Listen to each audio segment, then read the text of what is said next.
Welcome to Week in Horror. You gotta be fucking kidding. The only podcast that will feed your horror need. The need to feed. With JL. Yeah, I'm a fucking masochist. I'll watch that shit. Eugene. Somebody has to be the sex symbol. I'm sorry. Alex. Shit, I just demonetized this forever. And Johnny O. How do you like that shit?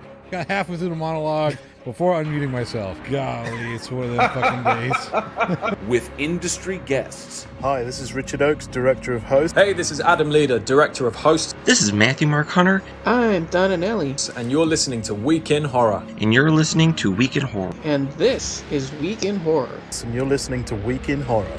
Welcome to prime time, bitch! News, trivia, and more. One by one, we will take you. Join our live show Wednesdays at 7 Central, youtube.com/weekinhorror, and wherever you listen to podcasts. Week in Horror. Stay scared.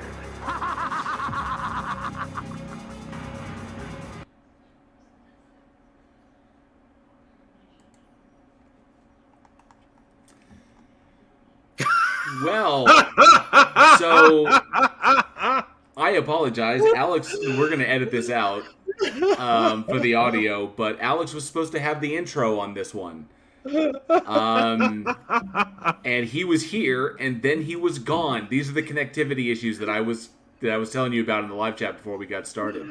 And he was here when we were playing the intro, and then he disappeared. So, we got to get the show started. So, I apologize for the delay, but I can handle this. Welcome, horror fans. It is Wednesday, 7 p.m. Central Time, and that means it's time for another episode of the Week in Horror podcast, the only podcast whose official motto is Klaatu Verada Nichu. Yeah. And if you're listening to us on your favorite podcast host, you can join us here on YouTube for our live show, so you too can get in on all the bloody fun. What are you waiting for? Join us.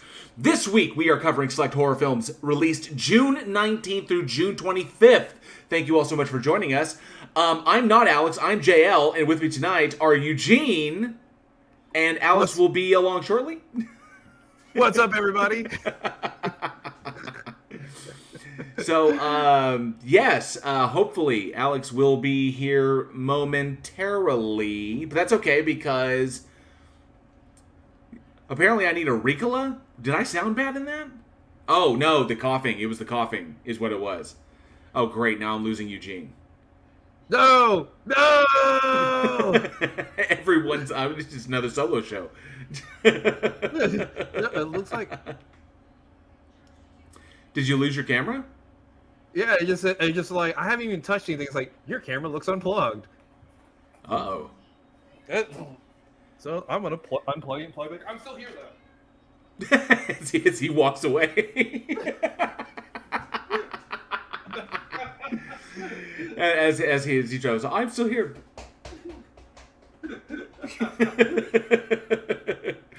Well, welcome, everybody. How's everybody doing this evening? Let's say hi. Well, while Eugene is fixing his camera and Alex tries to figure out what's going on his side, let's see who is in the chat. Let's say hi to everybody. Oh, and by the way, we got to get this up and get this going. Bam! There, down at the bottom of the screen, is all of our amazing patrons who help us to make this show possible. We love every single one of you. So, let's see who all's in the chat. Travis Brown is in the house. Good to see you, Travis Brown, one of our amazing patrons. Thank you so much, Travis Brown. Hey, Tony Regime, thank you so much for being here as well. We do appreciate it. And I see, who else is here? They were coming in. Oh, well, they were having a nice conversation. Oh, look at that. I am by myself. So, I guess I'll handle it so far. Let me see who we got here. Raven Darkstar is in the house. Says, hey, hi, and hello all. Good to see you, Raven Darkstar. Thank you so much for being here. Sarcasm as well. Good to see you, Sarcasm. Thank you so much for being here. We do appreciate it. Apparently... Yeah, Sarcasm, one of our amazing patrons. We do appreciate the support, bud. Thank you very much. Ivy Gentry's in the house. It says, hello. Good to see you, Ivy Gentry. Thank you so much for being here. There's Eugene. He's back. Hey! Oh, it's all over the place. It's one of these shows. It's going to be one of those, yep. And then, of course, I see Yeah, that was me. Surf is in the house. Good to see you, Surf. Nope, Irish Demon is not here. I was doing a live stream. I was on a live stream with Irish Demon before I came on here, and he was having fun with the kick powers. He kept booting me out of it just to prove his authority, and you know, he was just having fun with me. But it was a great live stream. It was a lot of fun. Skids Crash is in the house. Good to see you. Says lies. You just think we smell funny. No, I promise it was a connectivity issue. I really, really do. And we're trying to make sure that the integrity of the show, is maintained. So we do appreciate it. You being out here, Skits Crasher. Dawn Warner's in the house. Good to see you, Dawn. Thank you so much for hanging out with us. We do appreciate it. And of course, I don't actually. And Travis Brown says no spoilers at Raven Darkstar. What did Raven say? Oh, don't tell me I can't watch it. Doing good. Been watching. Oh, episodes of Obi-Wan. I have not been watching Obi-Wan myself. I didn't plan to. This whole Kathleen Kennedy run Star Wars extended universe stuff, I'm not huge on it. So, I was good with Mandalorian season 2.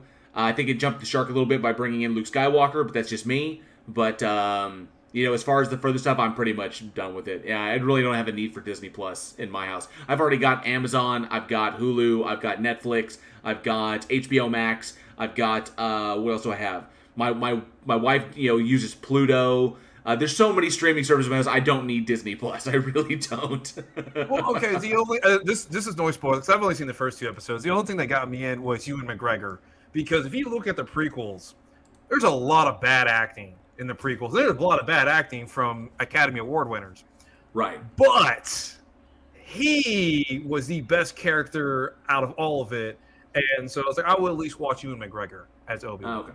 I will say this, I did see a scene that popped up online. I haven't actually watched it, but I saw a scene pop up where apparently there were some people that were helping Obi-Wan. They don't know who he is, but they're helping him, being neighborly, and then he finds out that they're Empire supporters. And it's like that moment where you're like, oh crap. So I found that it was like one of those moments. I got like if you found out your neighbor was like a white supremacist or something. It was just, and I found that how they played that in the Star Wars universe, I thought it was really, really well done. So I heard that there were good. There's been good moments like that, but I don't really plan on watching it myself. So, but don't spoil for people who are interested in it. Yeah, no spoilers. Right. All right, so let's see. I saw Surface here. Angel Rivera's in the house. Good to see Angel Rivera. Thank you so much for being here. Do appreciate it. And of course, Diagnosis Horror, one of our amazing patrons, our newest patron. Thank you so much. Says you can get Hulu and Disney Plus for a bundle like $14. Yeah, but Disney Plus, I just would never use it. I've seen the Marvel films so many times. I've got them memorized, so I don't need to see them anymore. I watched WandaVision, which I was cool with. I watched Falcon and Winter Soldier. That was okay. But I'm not really... After Endgame, I was kind of marveled out. And pushing it beyond this with Moon Knight and WandaVision and Falcon Winter Soldier and Hawkeye and all the other stuff, and Miss Marvel. I'm kind of marveled out. We got the conclusion of the story from Iron Man to Endgame. It took 11 years to get there. I'm good. 11 years of my life I was dedicated to Marvel, and because I still love the comics, still a Spider-Man fan. So I love No Way Home, but it's just I'm out. I'm Disneyed out. I need a break. You have that talk about the end game where it's building up to that final conclusion, and you're like, okay, you're getting closer because you're anticipating the ending, and then it's like you get there. And then it's like it keeps going. You're like, okay, now I don't know when this ends. It's like when you watch just like someone's showing you a YouTube video and you're trying to be entertained and you click on it to know like, well, how much time is left on it? And it's like still 5 minutes. And you're like, sure. Yeah. Yeah. So I think I caught everybody that's in the chat. So I appreciate everybody hanging out. And yes, Marvel is part of my lifeblood. I'll always be a Marvel fan over a DC fan. That's just me. I love Marvel. I can identify with Marvel more than I can with DC. It's always been the way it is. I love it. I actually had a dude run away from me. I was going to do a live stream debate with somebody, Marvel versus DC, and he actually ran away from that because he knows he can't win. It's Marvel all the way. So, Aaron Reese has joined us. Says, I'm here. You can all relax. Good to see you, Aaron. It's always good to have one of our crew members hanging out in the chat. All right. So, Dang. Well, Alex is. Oh, there he is. Let's see if he's doing good. You in? Even your StreamYard broadcast doesn't want me here. It booted me out right when you kicked it up. What's up, everybody? Alex is in the house. The original lineup. Listen, it would not be an original lineup if I didn't have fucking technical difficulties. This is true. This is nostalgia is what this is. You know, we're talking. Well, we cannot tell you, and it's always cool to have the original three here. Me, Eugene, and Alex, the guys who I initially called when I said, "Hey, I've got this idea. Let's do this. Let's do a podcast where we sit around and talk about horror movies. What do you think?" And no, that's not even how it goes. I get a message one day on Messenger. Oh, hey, you like horror movies, right? Yeah, Joe, we've talked about this before so many times that yeah. He's like, I've got this idea. I think we should try it. And we started out. I met Eugene. We ran our first show, and it was a shit show. It was so bad. We were running software that was just garbage. The editing took like a week. It was ridiculous. And now here we are, 300 and how many episodes in? So we're coming. So our 150th episode of Week in Horror is next month. We had 150 episodes, but we've officially, because we do one episode a week. So we've officially been. So we are now just past the halfway mark of season 3, coming up on season 4. That's insane. Yeah. Almost 3 complete seasons going into season 4 of Week in Horror. There's been ups, there's been downs, there's been laughs, there's been cries, there's been babies. It's, yes. Children have been born during the production. Not during the production. Not during the production. They were like, that was a crazy episode. Let me tell you, that was a wild episode. Week in Horror, the archives. This is true, Aaron Reese. It's sweet that we kept the version 1.0 models. They usually throw them out after an upgrade. But we kicked this bad boy off September of 2019. We had no idea what was coming in 2020 and 2021. And as it turns out, like, the podcast wound up being kind of like a life raft for a bunch of us, because all of a sudden, jobs were getting shut down. People weren't able to commute, and it's like, what were we going to do? And, then all of a sudden we had Week in Horror, which we'd established September 2019. We got into 2020. The world decided to take a shit, and luckily we still had this. And it's led to so many opportunities and opened so many doors, and which is what we hoped. And of course, bringing you guys an amazing, trying to bring y'all an amazing show. And, man, speeding into season 4, that is wild. Yeah. I'm thinking back to those first few episodes. It's just like, remember when we just had like no a way list that of we're going to movies? do anything with this. It was so unstructured. It was so utterly unstructured when we started this thing. I had an idea. Overstructured is what it was. Well, I don't know. I still have those old scripts. I still have the old ones on. It's like word for word written out. It's like... I go back and look at it, and I'm like, what? What was like? Because I had no idea what I was doing. I was like, how do you script a podcast? How do you do this? It was like, we want to talk about horror movies. Okay, so let's find some horror movies to talk about. It's like, okay, great. Well, what horror movies should we talk about? Well, how about the ones that released this week? So, because I didn't want to do a review show. There's so many fucking review shows out there. I wasn't interested in being like, oh, hey, check out this movie. I'm not, shilling. I'm not a shill for any particular films. I'll tell you what films I love, and I'll tell you what films I don't like. And I was like, I didn't want us to shill for people. I wanted us to legit, as filmmakers, sit down and talk about this stuff and why it's important, why the genre is important, why we love it, why we don't like it, why it's good, what works, what was culturally relevant at the time. These are the things that were important to us, at least, and we wanted to talk about them. So I remember those first few scripts. I it was like, how many movies? It was like 6? 5? Yeah, was it 5 movies? 5. I think it was 5. Yeah, it was 5 movies. And then we realized that 5 just was too many. And we ended up rushing, and so so we dropped it to 4, and then started structuring everything, and so people have it. Eventually, it evolved. You stick with it, and it evolves. So for anybody out there wanting to make a podcast, we can tell you, the three of us, the original perpetrators of this show, we can tell you, stick with it.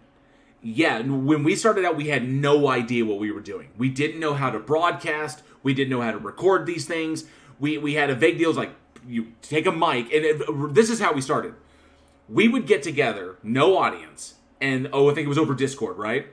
Yeah. So we'd get together over Discord, and we would run the show as with no audience, and we would each record our own individual channels. So I would record my channel, and then Alex and then Eugene would record theirs, and then they would send those recordings to me, and then we would have to put them in the studio. We'd have to put them in the editing suite. We have to line them all up, sync them all together, and then if there were like communication problems with it, it took flipping forever. And then not to mention adding in, we had to do the claps at 5 seconds, and that's right. We had we had to clap ourselves in. In order to try and because we needed to slate. We needed to slate ourselves in order to make sure that we were all synced. And so shut up, Aaron Reese. Says, wait, this is the improved version. He's such a tool. So believe it or not. So we had no idea, and I didn't know how to write a script for a podcast, so I just threw down what I thought, and then eventually over time we kept plugging away at it, we kept fighting with it. There was one episode where we had a guy where we brought in our first guy who was going to be like part of our rotation. Before this was light years before Johnny O ever even heard of us. And we brought him. Why do you gotta bring? You're gonna just cause PTSD here, man. Because I love bringing up the fact that we brought in a guy. We brought in a dude. He's a good guy. I've worked with him. I've worked on film projects with him before. He's a good dude. We bring him in to kind of rotate with us. And we had this one episode where we were recording our audio, and so we did the full show, and everything was fantastic. And then he didn't hit record. So we only had me and Eugene, and all of his stuff was blank. So there's like these big gaps in what me and Eugene were saying were his responses. And then you find out, it's like, hey, we need your audio. He didn't record anything. And we were coming up to publication time. And it was like, what the shit? And then, so we had to go really fast, and we had to record 2 episodes back to back. And we brought Alex in.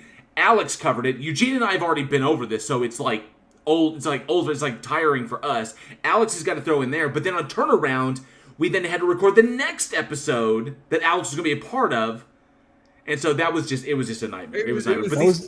That was over 5 hours of sitting there recording. Yeah.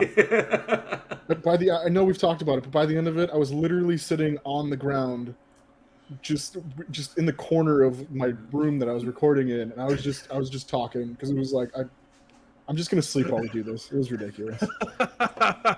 And then Aaron Reese brings up. Oh, go ahead. You get to like the 10th movie, and like I don't even remember what that movie was, and we're just like, yeah, that was an okay movie. Yeah, that has some stuff. That was great. Anyway. Yeah, all right. But the time you're so tired, you can barely remember the film you're talking about, and it was just but it worked. I mean, the episode's out there. It's live. It's not one of the ones that the first 2 episodes we did. We held back because we didn't know what we were doing, and those are archived, so we just never aired them. But it says, meanwhile, Aaron Reese says, meanwhile, you yank some asshole out of the audience, and it works out well. Ain't life a bitch? Sometimes it is. Jinju, you got yanked by your asshole? That had to hurt. That had to hurt. But it did. Ivy Gentry says, don't lie. You found him failing to debunk Flat Earth. It's so true.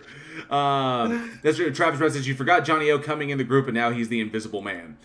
So Johnny coming in was fun because we needed someone to rotate with, and Johnny loves horror movies as much as I do. He's also a filmmaker. He works in the industry, and I'm glad that Week in Horror has gotten him so many opportunities to do this, because it's it's putting him in a position where he can live the life he wants to, and make the money doing what he wants to do, which is, doing live streams and, of course, doing film work and getting out there doing editing work, doing sound work, doing lighting stuff, whatever he can get his hands on. So he's doing really, really fantastic. And was a Diagnosis Horror said, I know I've been working on launching a YouTube channel for probably just long, if not longer than this podcast has been going.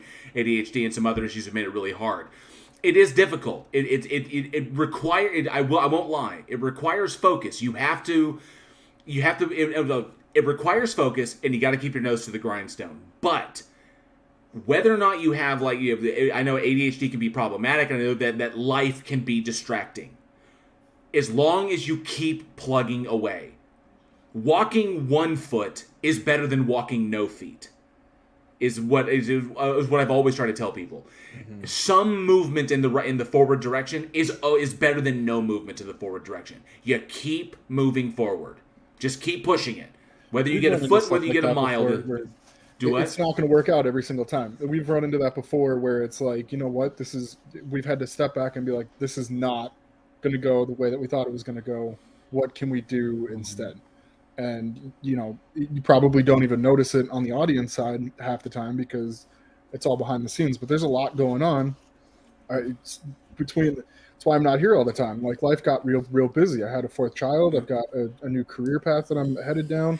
And stuff gets in the way. So you got to be able to improvise on the fly. But you're absolutely right. You got to stick with it.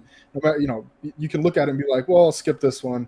And then you're like, well, I'll skip the next one. And then it just gets easier to skip it than do it. And then you stop doing it. So I think that's the biggest thing. JL has really pushed on that. And I think that's why Week in Horror has really been as successful as it has been, because there's been push, motivation. When somebody's down, the other person comes in and picks them up. Mm-hmm. So you got that backing, you got that motivation behind you. It definitely is what kept this podcast afloat, for sure. Yeah. And of course the awesome fans. Definitely the audience, absolutely the audience.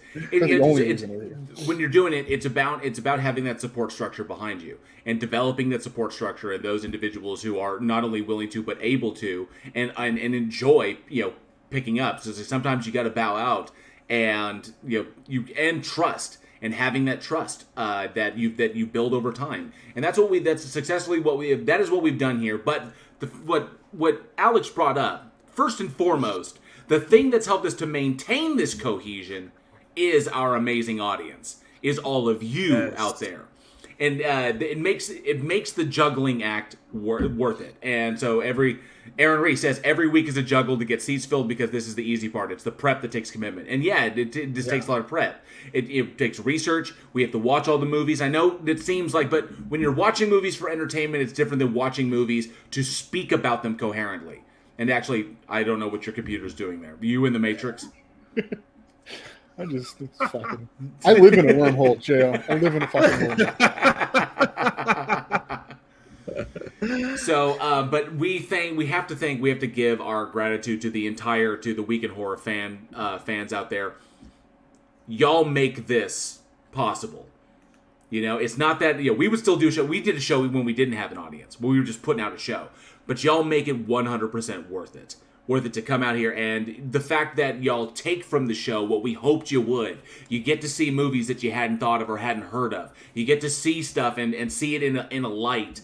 That we wanted to bring to you. And that's what makes this whole horror genre so amazing, is the love that we have for this genre, for the love that we have for these films, whether they're good or they're bad or they're being laughed on in MST3K or they're making hundreds of millions of dollars like The Lighthouse. It doesn't matter. Is that we love the whole genre and y'all love the genre and we revel in that. So that's what makes it so much fun. You made me cry. Yes, thank you so much, by the way. Plus, ever since doing the show, I used to have to go out and search for horror movies now. Now I just have the list. Okay, that's what we're watching this week. You got 4 new ones to look. Well, I finally broke down. I was like, you know what? I'm just going to write out all the movies for the season. Because the horror movie the database that we've created is so enormous now. And so now I was like, you know what? I'm just going to set the movies for the rest of the year, for the rest of the season. And so now we have this giant list. This is what we're going to hit every single week. Boom, boom, boom. And then some weeks we dread. And then some weeks we don't. Some weeks, I'm so looking forward to this week. But it was like that, we had to get through the witchcraft week. So it was kind of but we finally got through it. So we got past it. Exactly, Aaron Reese. Or you get recruited. Jail's like, let's review the entire witchcraft series. Exactly. Aaron, I cannot tell you what a pain in the ass it was to write that damn script. That script was a bitch. Because I had to go through write a script when your eyeballs are rolled to the back of your head because you're just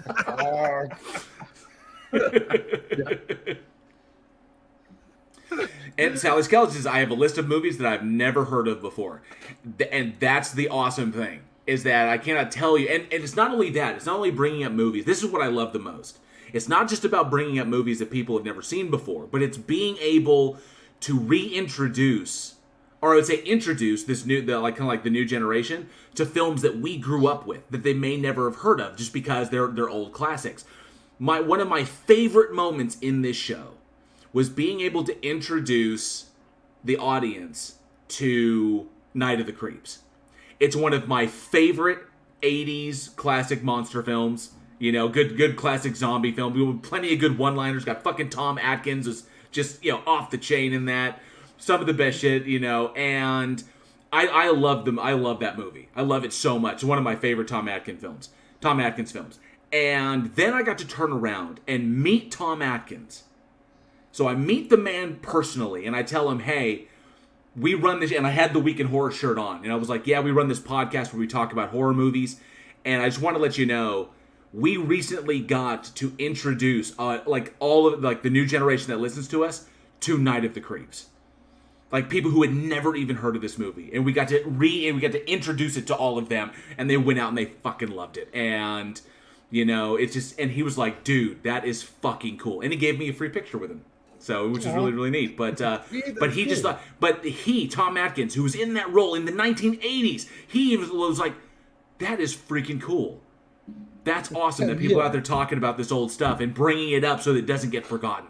That made my fucking year. That just was like, seeing the effect that y'all have on the people who are making this stuff was just beyond cool. So, we've been wistful enough, to be honest. I digress. All right, but as we've been talking about all this past and why we do what we do, we've kind of strayed off. So, you know what, JL? We're doing a podcast about horror movies. Let's talk about horror movies. What do we got up first today? Okay, for our Speaking first of classic. Yes, for our first the most recent film on the list. The most recent film on the list, absolutely. Because not only do we have this one, we're also going to go way back in the Wayback Machine this week. But for the first movie we're talking about tonight is the movie You Should Have Left, released June 19th, 2020. Let's take a look at this trailer. Come away with me. If I don't get out of here for a while, I think I'm gonna go nuts. I love you so much. It's just the three of us. Just you and me and Ella. Daddy, because you're old, you died before Mommy, right? Hey, not that old. It's so beautiful! Wow. I love this. Wait. What? Listen. Be quiet. Always a bad sign.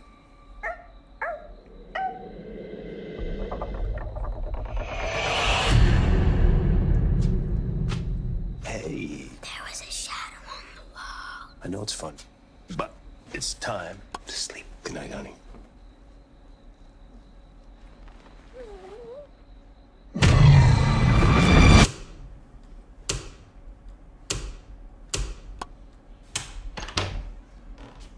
Jesus, you got enough switches? Does this wall look right to you? What are you doing? 26 feet. 21. This room is 5 feet longer on the inside than it is on the outside. How does that work? It doesn't. Anything happened yet? Hello? Hello? You chose this place, not me. You sent me the link. I absolutely did not. You sent it to me. Somebody wrote in my journal. Do you like it here? No. Do you? I hate it.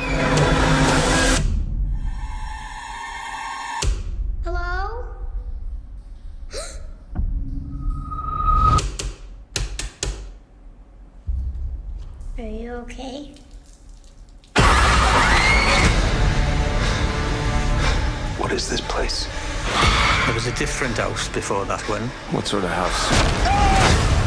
Why do people hate Daddy so much? The judge and the jury all found him innocent, but some people didn't believe him. The house shows me. He must be guilty of something. People have always stayed in that house. Ella! Some don't leave. Wake up! It's a dream! The right ones usually find the place.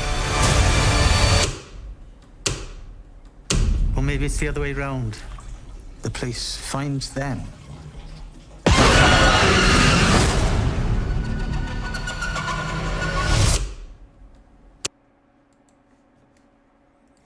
So, You Should Have Left, directed by David Cope and screenplay by David Cope based on the novella You Should Have Left by Daniel Kellman, starring Kevin Bacon, Amanda Seyfried, and Avery Essex. This one, the film itself centers around a family. Kevin Bacon's character is married to Amanda Seyfried, who is an actress, and they decide to take a break because their lives are just pretty chaotic, and they decide to take a break in the Welsh countryside, staying at an Airbnb, and it turns out that the house, obviously not a safe place to take a vacation at, and things get wild and insane when they realize that the inside of the house is not what it really appears to be.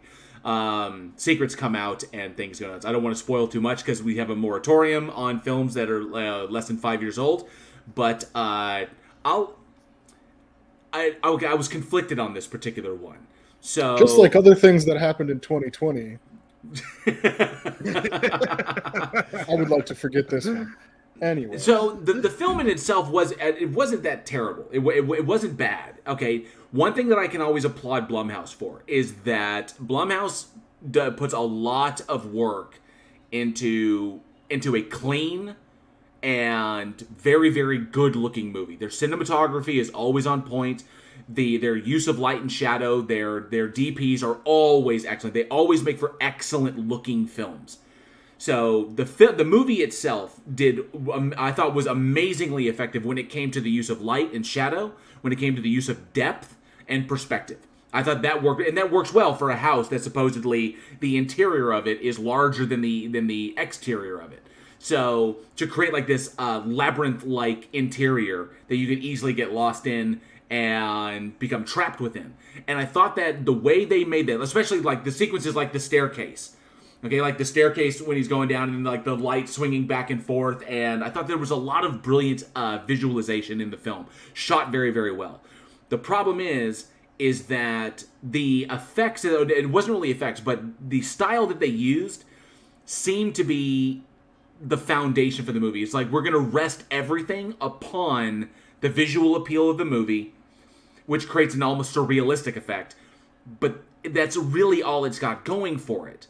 And despite the fact that the performances were good, that I thought Kevin Bacon was I love Kevin Bacon, everything he does, from Friday the 13th all the way to now. I've never seen a thing I didn't like that he's been in, especially, he's an effective horror actor. He was fantastic in Stir of Echoes, and Amanda Seyfried is also very effective. The little girl was amazing. Oh, she was fantastic.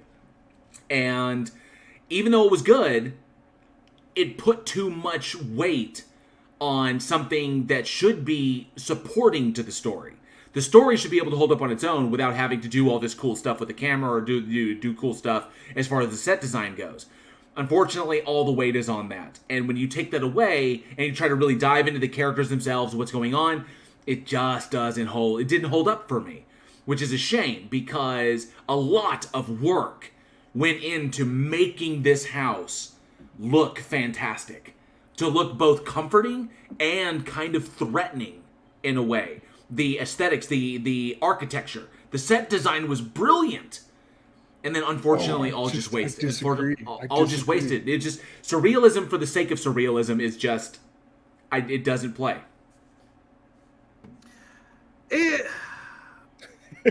Same, PG. Yeah. To me, it's something that I really wanted to like it.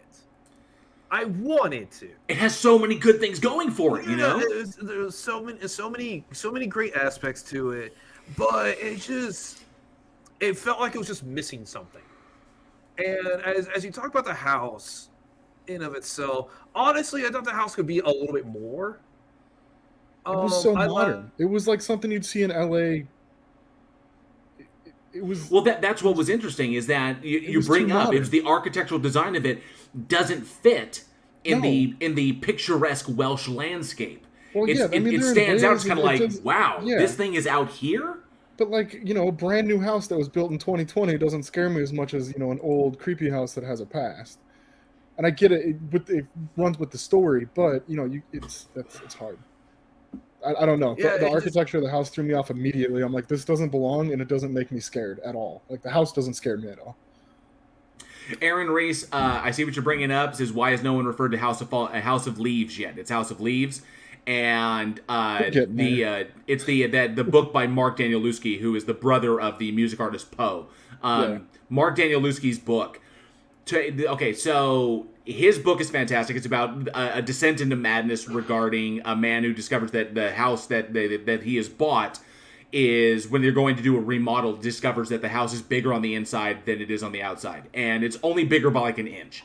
And then, but slowly but surely, why would you complain? But then slowly but surely, as he tries to figure out why this mathematical impossibility is occurring, he slowly but surely, the house gets bigger and bigger, and it gets wilder and wilder, and it's all insane. It's a descent into madness is what that story is about. This one takes elements from that, but this was, like I said, this was based on a novella by another author, that the house being on the inside, being bigger on the inside than it is on the outside, is just a supporting part of the plot. Is that the house in and of itself is not really a house. So, and I don't want to spoil too much by telling you what's going on, because that will essentially spoil the plot of the movie. But the idea of that, like I said, they do really, really well as far as the set design and conveying the house in itself. But you can't rest an entire picture on that. The thing is characterization. You want to rest a movie on something, you rest a movie on story, plot, and characterization. That's what... People will overlook everything else except for sound. People will overlook everything else as long as you have great characterization and you have a great story to tell. It just felt like flashy parlor tricks. Basically, it's like, man, we can have jump scares, and we can set up some scary situations, and you can dress it up really, really well. It looks really pretty, and we'll throw Kevin Bacon and Man of Secret. Both of them are fantastic actors on it. And it's just kind of, I feel like I'm going to forget this movie in like 3 months. That's kind of how I feel. Yeah. Totally forgettable. So the big things with this, you get real big Secret Window vibes off of it. And I think that was an issue because going from the movie to the book, in the book, he was like a screenwriter, right? He's a screenwriter, or not? Yeah, I think he was a screenwriter. And then Secret Window, you got Johnny Depp as like the novelist, and so it's a descent into madness. And so I know the director wanted to change that up when he put it on the screen, because if you copied book to screen, it would have just been the Secret Window, and so that kind of took away from it because they had to add in this whole other story of Kevin Bacon and his criminal past. So it's like, it didn't translate well to me. A big thing that got me, you're talking about the cinematics of this whole thing, was the lighting. It was so light the whole movie. Even when he was like turning switches off, when he's like, oh my God, so many switches, he'd turn a switch off, but like the room behind him would be lit up. And that kind of threw me off, with the sharp lines of the house. And it was hard to focus on one part of the movie because there were so many different things that would catch your eye and kind of pull you away from the story. So that's just going into it. It's kind of hard to get a hold of, and then you got to follow the plot, and you got to follow everything, and it takes like an hour for you to even really start to get into like the house being weird, and it's hard. It's hard to follow. If you can follow it through, like you said, Jill, it's not a bad movie. The plot's just really hard to stay engaged with, and it wasn't even supposed to be Kevin Bacon. Nicolas Cage was originally cast for yes, that would have been interesting to see the cage rage against the cage. It was perfect. slow descent into madness and in a wacky world. It's every single time. The kicker on this one is obviously adapting from book to film is always really, really difficult. And taking a look at the novella that this is based on, the novella was written in diary format. So everything is like the chapter entries of this guy recounting his own personal experiences. And what the novella has working for it is that it feels very, very personal, and it relies very heavily on it. It has the unreliable narrator. We don't know if the story is being conveyed correctly through the lens of what this guy is seeing. It is obvious he has problems, and it's obvious that his grip on reality is slipping, and that comes through in what he's writing, which creates a more terrifying story. That's what works.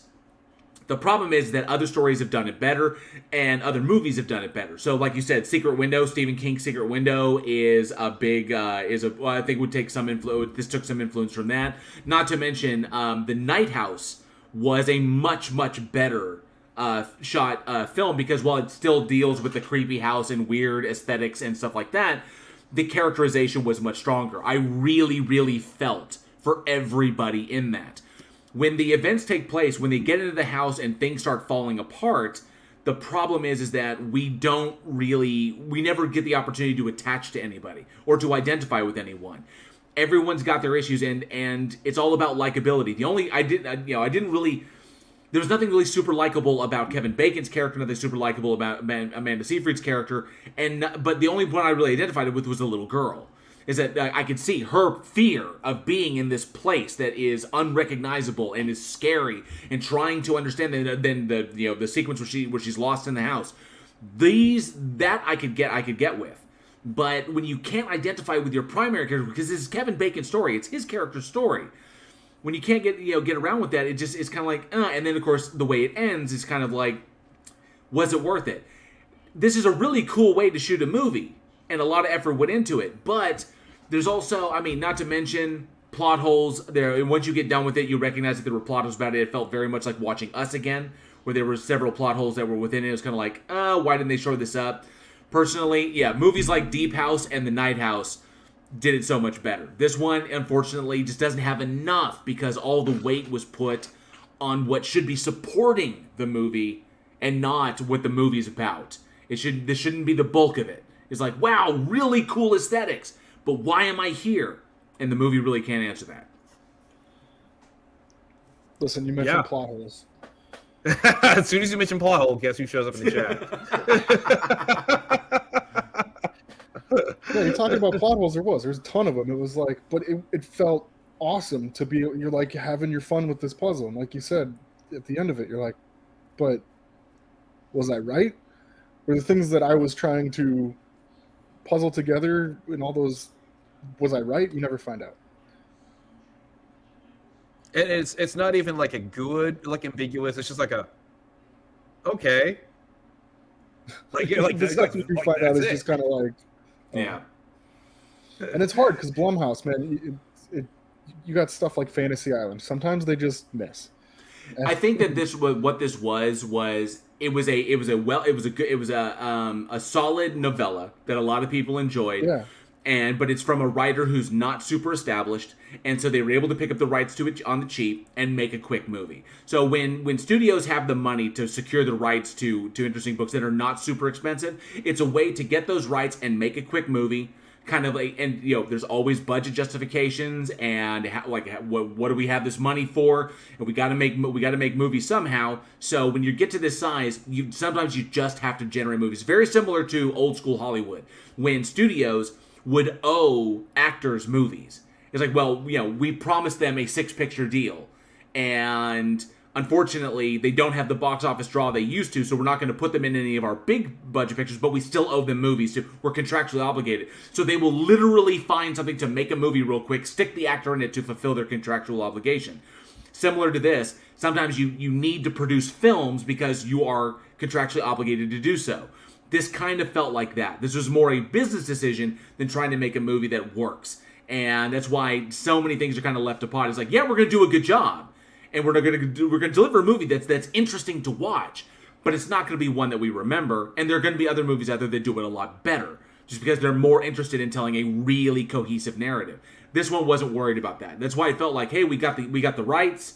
we secured him real fast, or maybe we just got him in kind of like a rights buy. It's like, oh, get the rights to all this stuff. Now let's make a movie real quick to fill the slate until we can get to our next tentpole film. Well, and so that's kind of what it felt like. It kind of cheapened it for me. Well, I mean, that's the thing with Blumhouse's formula. So Blumhouse doesn't make very many $100 million films. I think Halloween was maybe its first one. Yeah. Blumhouse sticks around the 10, maybe $15 million range, and their goal is quantity. Right. On it. They're going to make $10 million films over $100 million film because they know if they hit on one of those $10 million films, it's going to pay for all of them. They know that's been Blumhouse's formula since Paranormal Activity, and the thing is everybody remembers the ones that hit, the ones that made it. Those are the ones that stick in, and most people forget about the other 5 films in that group of 10 movies that didn't hit, fell off. And this is one of those movies where it was like, hey, we're putting out there because we're just going to throw and see what sticks. And this happens to be one that just didn't stick. Right. Definitely not one of their worst, but definitely not one of their best. So just kind of a throwaway. But I would say it's not so bad that I would say just ignore it. If you want to see a really good example of a film that, from a cinematography standpoint, just from shooting a space, an exercise in light and shadow and depth and perspective, this is a really good movie to watch. I would say for anybody who's a DP, for anybody who is a cinematographer, anybody who is in a lighting department or even in a sound department, check this thing out because the way the space is designed makes for a really eerie atmosphere. And that worked. Unfortunately, it was really the only thing that really worked, which is why the movie kind of falters. Just because they put all their eggs in one basket, unfortunately. But for anybody interested in these kinds of things, it's a cool movie to watch. And I'll say that a movie with a good atmosphere can sell a lot, And this one I think does on those terms. But as far as anything else, yeah, it was kind of weak. But definitely check it out if you get the opportunity. It's on Amazon Prime. And of course, this brings me to the question I want to ask. I want to ask the audience. What is y'all's favorite? Because I love me some Kevin Bacon. I've loved him. I've loved him ever since. And I love Tremors is one of my favorite films. I love Tremors. But I love Kevin Bacon. I love his performances. I want to know what the live audience, what y'all's favorite Kevin Bacon horror film is. Because he's done many of them. So what is y'all's favorite Kevin Bacon horror film, a horror film starring Kevin Bacon?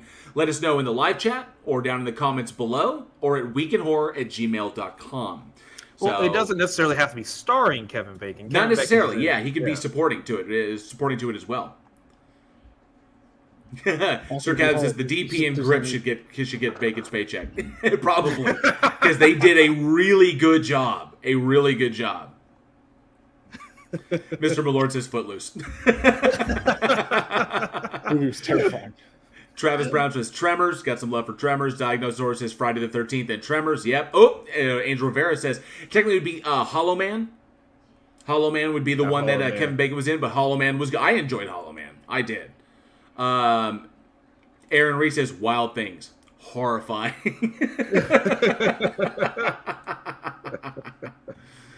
Oh, Sally Skellington says, Tremors was filmed down where I used to live. Interesting. Very cool. Ooh. Awesome. Ooh, Sarcasm says... That sounds like Texas. Sarcasm says Flatliners.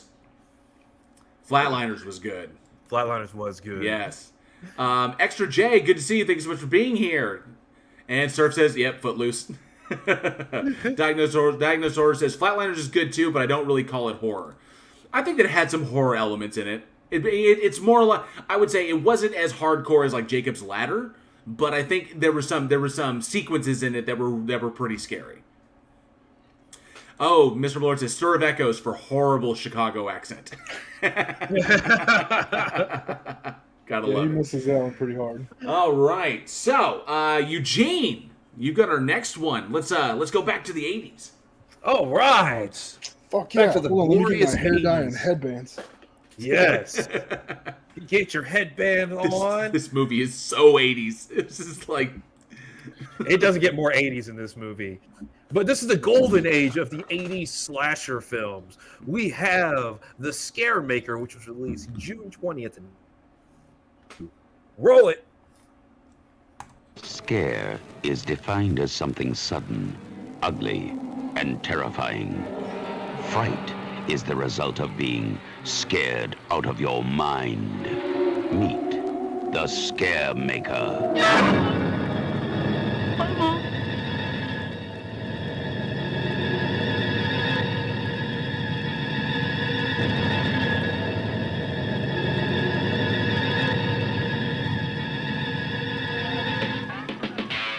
The scavenger hunt was the biggest college weekend of the year, an event that would lead from parties to graveyards. It was just another way to kill time. Who is it? I like it. I've been waiting for... Benson! God, gross me out! I'm Teddy Ratliff, captain of the basketball team. Hi, I'm Don Sorensen. And I couldn't care less. Then one night they took old Dickie out into the woods. Dickie came back. His mind just kind of stayed out there. Who is he? How are you? But something terrible happened. A dead man came home.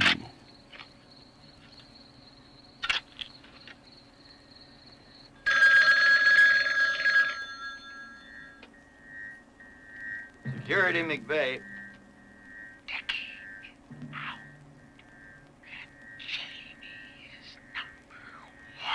Who the hell is this? Dickie Cavanaugh, you bastard, you're locked away.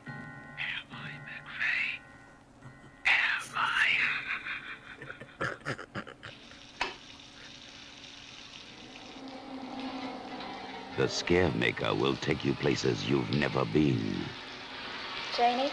He will watch the life run out of you. Janie! No! Oh, my God! Benson! Oh, God, I don't know what's happening. Just calm down and stay right there. I'll be right over. I don't want to be here. I want to go over right now. I don't want to be here. I don't want to be here. His corpse is sickening cold. It's too late when your heart races and pounds and you feel your blood rushing through your veins. Never has terror been so real until you've met the Scaremaker. Rated R. Under 17, not admitted without parent. Nice. The Scaremaker. The Scaremaker.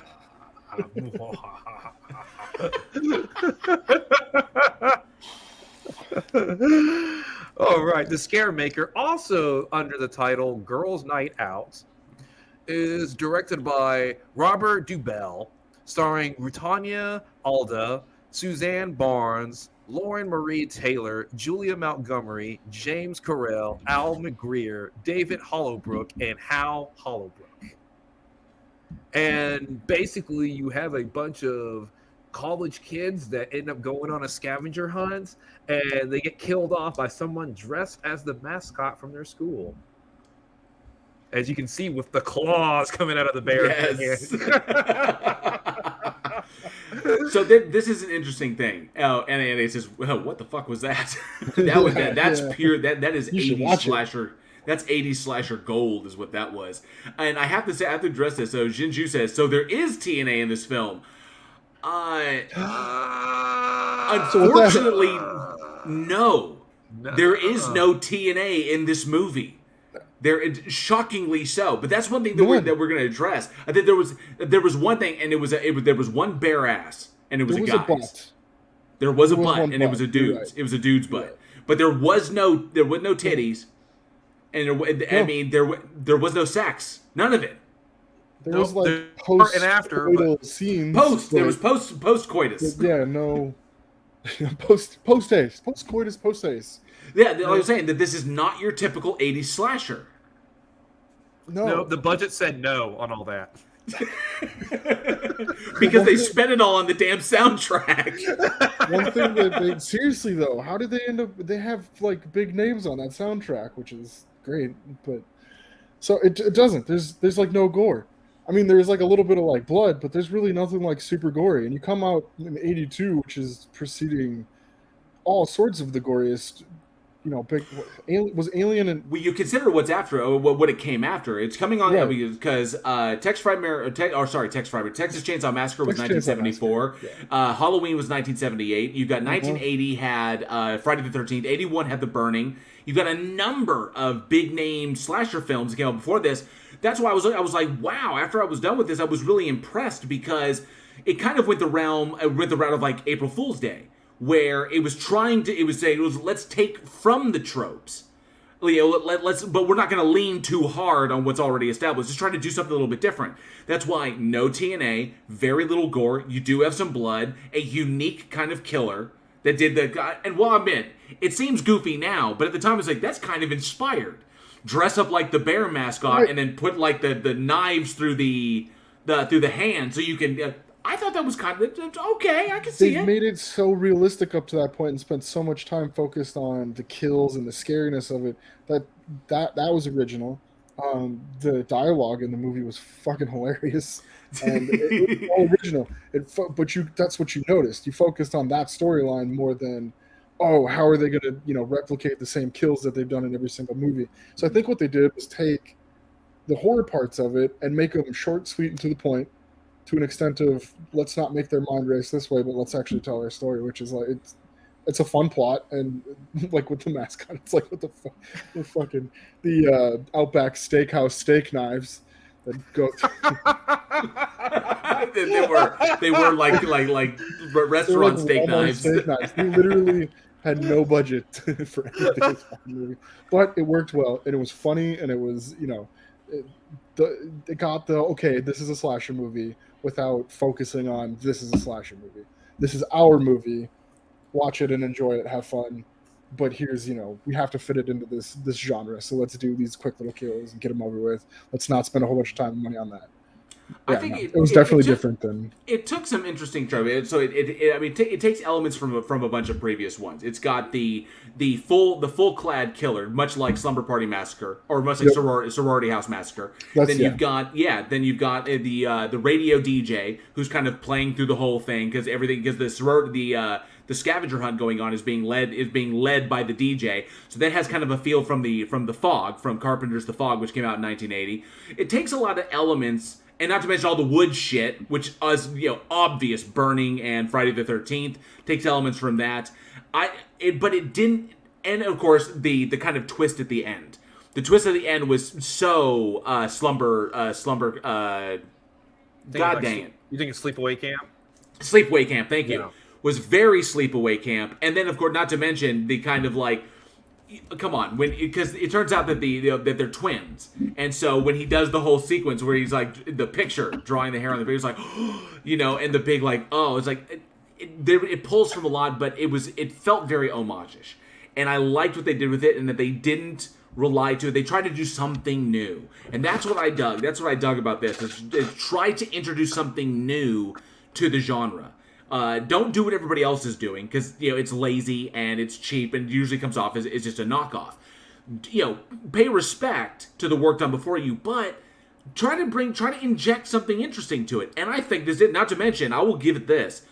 There was a moment where I jumped. The editing and the timing in this film were quite good. And the sequence when she's running away or she's like, hey Benson, I'm in here, come and get me. And then it cuts to the door because the killer in the bear costume is walking outside, and then all of a sudden, bam, through the window, and he grabs her. Like that got me. The timing on it was well done. The editing was spot on. I was like, oh shit, I really wasn't expecting that. I was like, so it had some good Jason editing in there. I was impressed.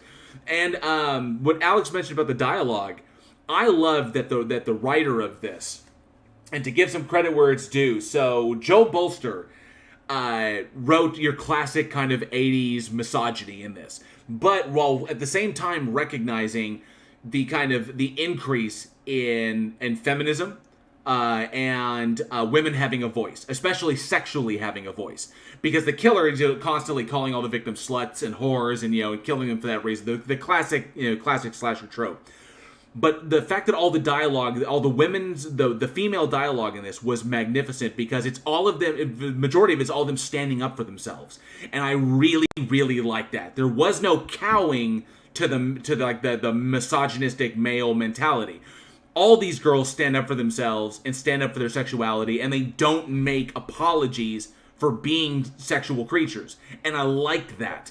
I like that. That whole deal was like, hey, I'm the captain of the basketball team. And she's like, hey, I don't care. And I was like, damn.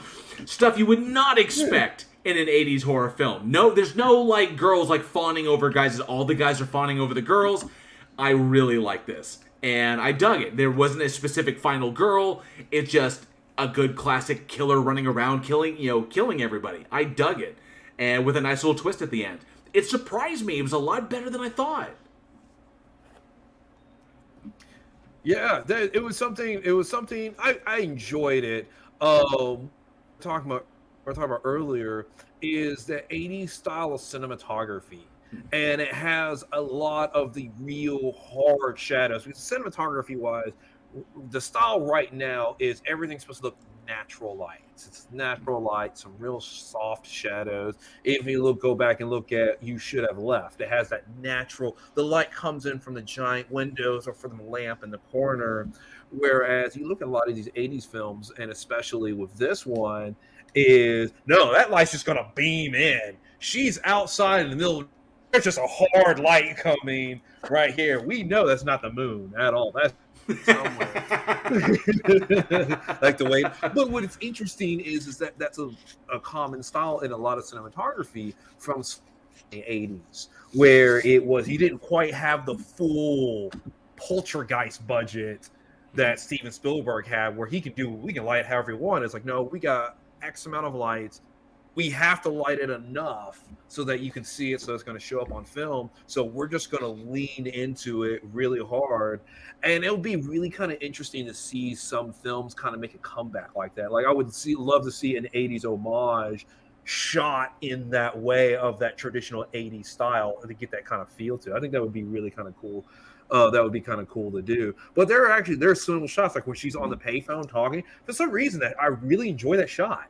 I think it's just the lighting just layered on her face looks really well. But as a whole, for the budget and for what they really had to work with, I thought it was shot well. Definitely.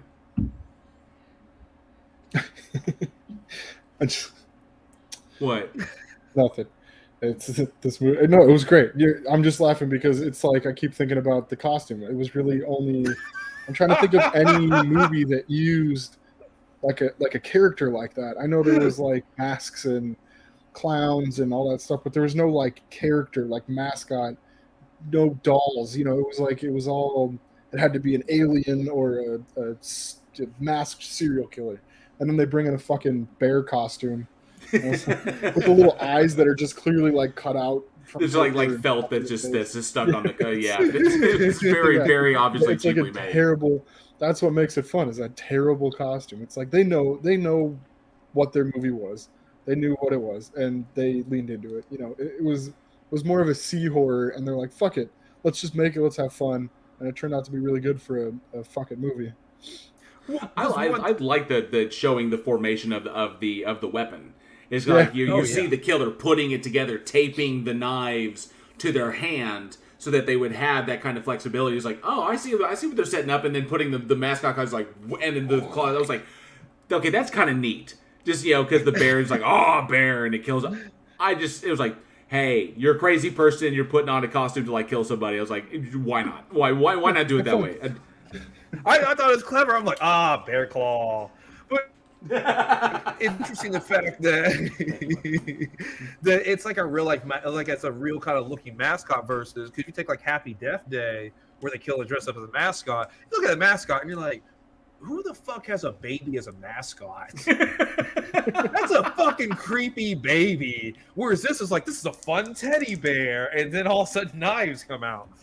Especially saying how goofy it was, because they establish it. They're establishing all of the establishing in this film is really, really well done, and you get a really good sense of everybody that's in it. So I was able to follow these people really, really well and follow their arcs. A lot of weed smoking, a lot of drinking, a lot of before sex, a lot of after sex. And the fact that the mascot, the dude who's the mascot, the guy Benson, who's wearing who's the mascot for the school, running around acting like an idiot when he's in that whole humping scene, that whole is essentially what his character was. He's just a goofball in the mascot suit, and then to turn around, that's why he's able to walk around. That's why the killer's able to walk around the campus, and nobody's afraid of him. It's because we've established this, that everybody's come to expect this. Like, oh, who's got me? Oh, Benson, get off of me. And because they just come to expect it. Then the killer puts it on and can walk around free to target whoever it wants because everybody says, oh, hey, it's Benson, and then they're dead. They did really, really well. It's just, and unfortunately, it was the title issue. The title issue is the problem here, is because originally it was released as The Scaremaker, and then re-released as Girls' Night Out. Neither of which I think work well for it, but it didn't really make money until after it became Girls' Night Out, because that's not really the focus of it. And I don't think either one gives a good sense of the film itself. It could have done well with a better title, but I don't think The Scaremaker worked very well, and neither does Girls' Night Out, which is why I don't think a lot of people really heard about this. Yeah, because also you got to think of the timing that it's released in '82. You had so many horror movies that came out, but right before, right afterwards, this is one of these that just kind of gets lost in the shuffle. And you're right, neither one of the titles, because Scaremaker, something more like something grotesque, or like Friday the 13th, where you just have like this like big monster or killer guy, and if you the title like Girls' Night Out, you're expecting to need a lot of TNA or just some kind of porn like that, right. and you get neither one in this film. So the fact that it's co-eds, you expect tits, you expect like TNA when it's college co-eds, because in horror movies, that's all college kids can think about when they're going to school, is they can think about dodging killers and fucking each other every opportunity that they get, because that's what we all grew up thinking college was. We all grew up thinking that that's what college was. This is like, I can't wait to go to college because then I'm going to have all the sex. But it obviously doesn't happen that way. Well, at least it didn't for me. But nonetheless, the scavenger hunter. The sarcasm brings up I think actually he says the scavenger hunter. I actually think the scavenger hunter would have been good, or scavenger. That hunter. would have been a good title. That would have been a good title. The scavenger. Yeah, that would be an excellent title. So I mean, and Andy says jail for me too. Yeah, solidarity, brother. Yeah. So I think Girls' Night Out, and Travis, you are correct. Arrow Video released it on Blu-ray. But yeah, it was kind of like that's what hooked me. Is because you have an expectation going in. It's an 80s slasher flick, came out in 1982. You're anticipating tits, you're anticipating sex scenes, you're anticipating gnarly kills. And while it leaned on the tropes, it didn't bury its head in them, which I liked. So I was very, very, pleasantly surprised when I was like, wow. So it definitely made its way top 15. Made its way into the top 15 for me. I liked it. Well timed, well edited, well shot, a lot of good stuff, visually, a good looking film, and just one of those lesser ones that unfortunately in the deluge of 80s slashers, thanks to Friday the 13th, and thanks to Halloween, and thanks to Texas Chainsaw Massacre, in the slew of them we got. 150 other freaking 1982 horror films. In the slew of them that we've got, and many of them we've talked about, where it kind of like got buried in the avalanche, this one holds up. I really, really dig this one, and would recommend it for anybody who has not had the opportunity to see it. Well, this actually brings me to ask the audience, what is your favorite college horror movie? There's a lot of them out there. There are a lot of really good ones. There are a lot of really bad ones, too. But what is your favorite college horror film? Go ahead, shoot a comment below, or shoot us an email at weekinhorror@gmail.com. Because Alex, who is here, needs reading material. He does. My favorite college horror story was Alex's college horror story of 2009.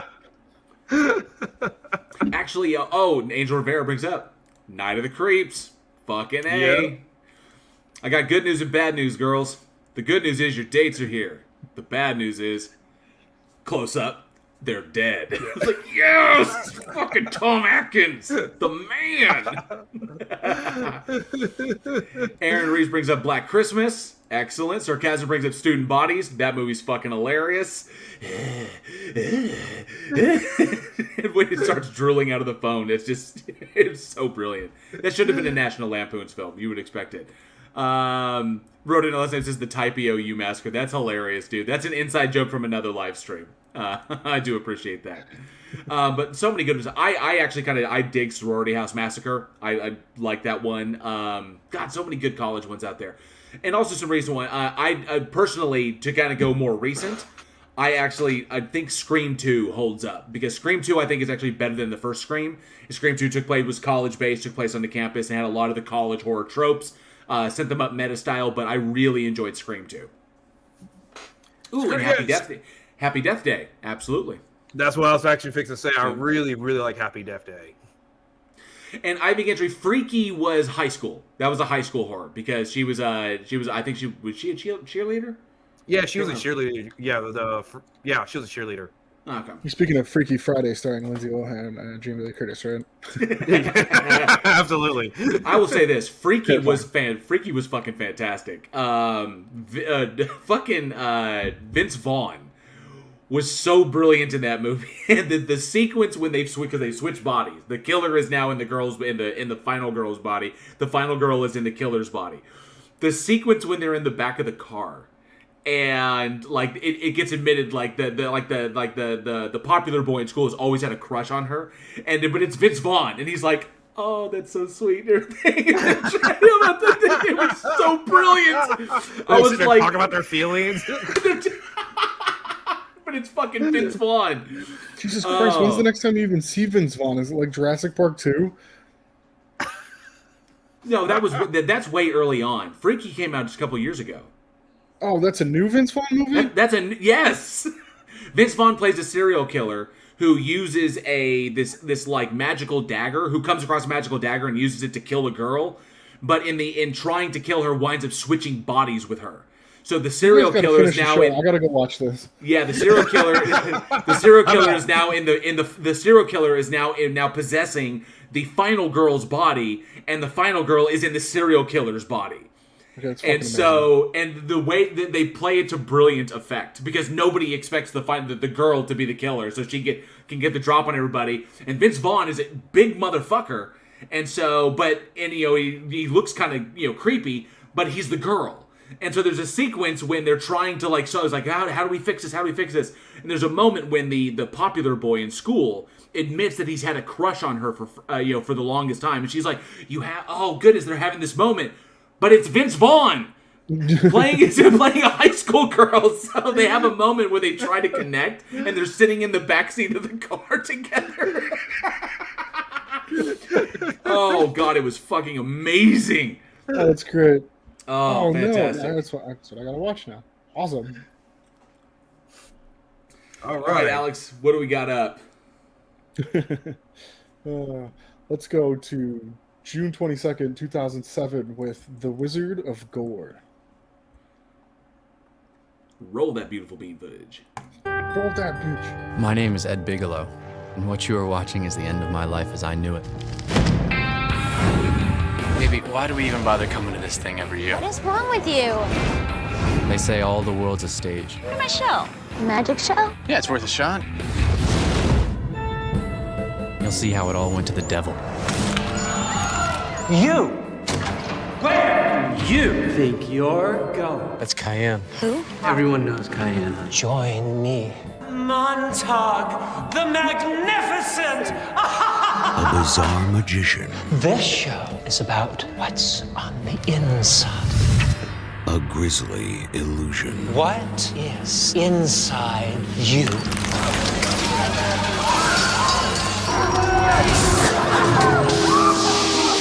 Did you feel something? That may be more real Ed, turn on the TV. It's your friend, Kyan, from that show last night. Jakey, are you sure it was a shark? It wasn't. It's a shark attack. than meets the eye. Mr. Montag, I would love to speak with you after the We show. are speaking. And the story has already begun. But as one man unmasked the truth, There's Cecilia. Let me guess. Everybody knows Cecilia. Sit down! You! Die tonight. behind the tricks, Girl that got burned up in the show star not 10 minutes ago on a slab. Tell me what you know about tetrodotoxin. Tox reports came back on your 2 girls, showed massive doses, and the both of them. he may reveal the darkness. What do you know about tetrodotoxin? It's a mind control drug. It makes you see things that people want you to see. In his own heart. I think you might be a bad man, Ed Bigelow. You're just like everybody else, objectifying people like Kyan, Cecilia. You don't know any magicians now, do you? Are you ready for delusion? There's no crime scene where the crime's taking place. Wherever the body's gone. The truth. You got a dose. Big one. Where do you think you're going? Yes! You! Die tonight.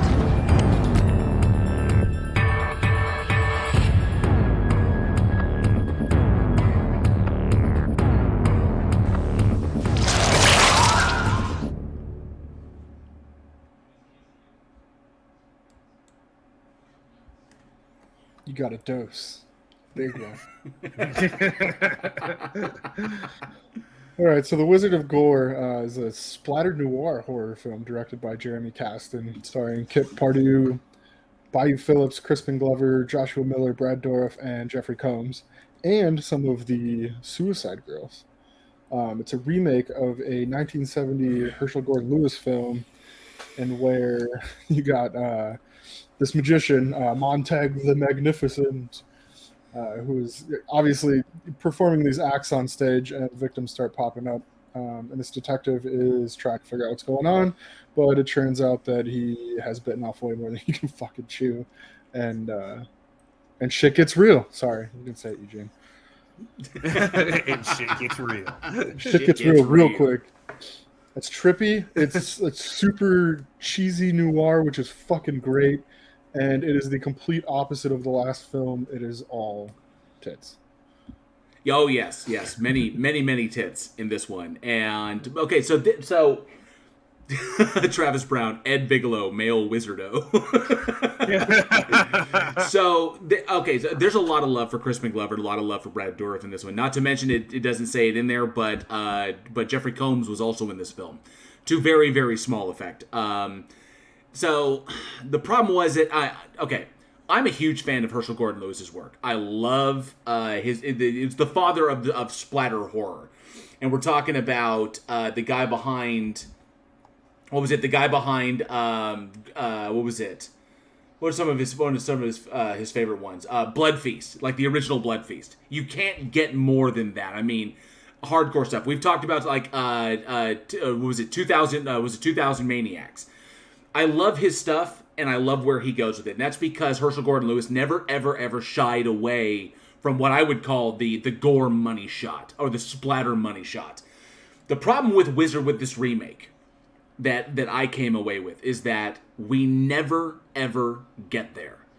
Is that there's a difference between what Gordon Lewis was doing and what this film tries to do. Gordon Lewis went full everything that led up, all of the violence that leads up to the moment. That was like the big splatter moment. We're talking the camera gets closer and closer, and it never shies away. Unfortunately, in this one, it does shy away. So we never get to that point. So it kind of misses the mark on that, and it tries to fill that. Because, if you leave that out, then you got to fill the space with something else. So it fills it up with plenty of TNA, brings in the Suicide Girls models. At the time, 2007, the Suicide Girls were pretty hot. That was like they were notorious because they were edgy, and they were girls that were tattooed and they have piercings, and atypical sex objects, atypical pinups, and so they bring these. It gives a kind of a visual appeal to it, and then of course adds in the whole kind of like detective noir kind of style. I would say that this one takes from Herschel Gordon Lewis, but if this were 3 Men and a Baby and Wizard of Gore the remake was the baby, then the fathers would be Herschel Gordon Lewis, Clive Barker, and D. Snyder's Strangeland. So, because it takes elements from all three and puts them in this movie. Because D. Snyder's Strangeland, you've got the piercings, you've got the tattoos, you've got the kind of underground, the underground kind of, I would say almost netherworld style universe that these people play in.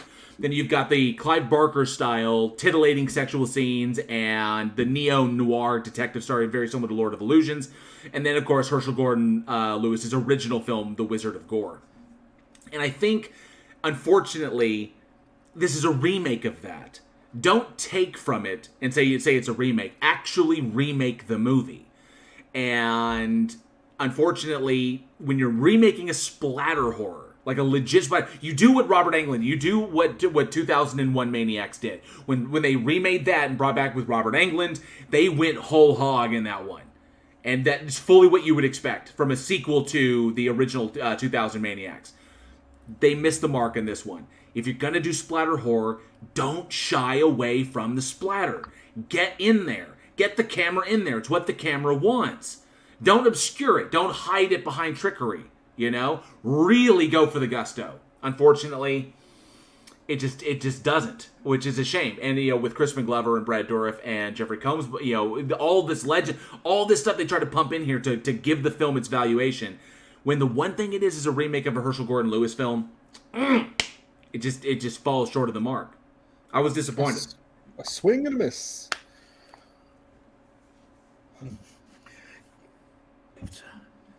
The one thing that kind of got to me about this film is, at moments it felt really cheap. Mm-hmm. And especially when you have him doing his show, and it's kind of weird because there's some production value in there and stage setups, but there's something that's just kind of, it didn't quite sell me in the whole, like it should have been more of like a auditorium theater kind of performance instead of it felt like a high school kind of thing. It felt like a warehouse, but not like a real derelict warehouse that could have worked for a performance. But it just felt like kind of like something. It felt like a kind of a newer warehouse that they just kind of tried to dress up on it, and it didn't quite some of the areas sell it for me. It aspects of it, and just for some reason, when you look at a lot of the mid 2000s horror films, maybe from like about 2004 to about 2009, 2010, and obviously there's some great ones in there. I'm just excluding those. There's like a style that just didn't translate well. Like you can watch some of the horror films in the 90s and they still look good today. It's like, oh, that's solid. That looks good. I can watch them over and over. Same thing, the 80s, 70s. And then obviously you got some films today that are great. But there's just this logo that is like, if it didn't hit, it was just a miss. Like there's no okay looking films. They're all like stellar and they're awesome, or it's kind of a, man, that's kind of rough. It looks cheap. And then to me, this kind of falls into that cheap category on it. It does get cheap, and I think they tried to play into the cheapness as like that cheesy showmanship type situation, but it comes off too cheap. I've been thinking about it. Montag, the magician, he reminds me of like a delirious like Matt Smith, just in a lot of his movements and the way that he presents himself. But I could agree with you on that. It being cheap, it feels too cheap. It's like it would have worked if they hit the mark. What they were trying to do was like look cheap, but they actually came off as cheap, and that kind of hurt it. I would agree. Yeah, absolutely. That it's kind of they could have had it in a way where it like they went for cheapness on purpose, and there are a lot of films that do that, and you can do that very well on it. But this was like, it felt more like budget constraints, or maybe it was just maybe the art department didn't go all the way through. And the thing is, you're right, you got something called a film called The Wizard of Gore. Well, right. When you watch a film called The Wizard of Gore, what are you going to watch? Right. Yeah, I'm here to watch The Notebook. That's what I'm looking for when I'm. You know what? It kind of struck me. It struck me as almost like the whole film had the vibe of like a fun house, like a horror themed fun house. I just with the especially with the weird twisty stuff they did to kind of, because the narrator is unreliable. Like the protagonist of the movie is completely and totally unreliable. You find it at one point that he's totally drugged. All of the weird kind of like stuff they did to kind of convey that his grip on reality has slipped, and what he thinks is real isn't actually real, and it's all made up in his head, and he's been hallucinating the whole time. So the way they try to convey that, and the cheapness of the primary set, and it seemed very, very much like it was like a funhouse mirror version of the original. Whereas if you watch the original, it's actually really well lit, and everything is face front. You get every bit of it in the original film. This one just tried to make it a little too edgy, a little too noir, and something is lost in the interim. And that's the difficulty of trying to remake Herschel Gordon Lewis stuff, unless you're willing to just go full bore and just like Lewis had his own style, and his style was perfect for depicting the level of carnage and gore that he wanted to depict on screen. And when you shy away from that, when you try to get away from that, and you lose something, and I think probably what it was, trying to make up for it, trying to fill in that void, was like with such big names, having Crispin Glover in there, having Brad Dourif in there, having Jeffrey Combs in there, having Kip Pardue in there, Bijou Phillips in there, a bunch of recognizable names, especially in the horror genre, and then where's the rest of the money going? I would have loved unnamed.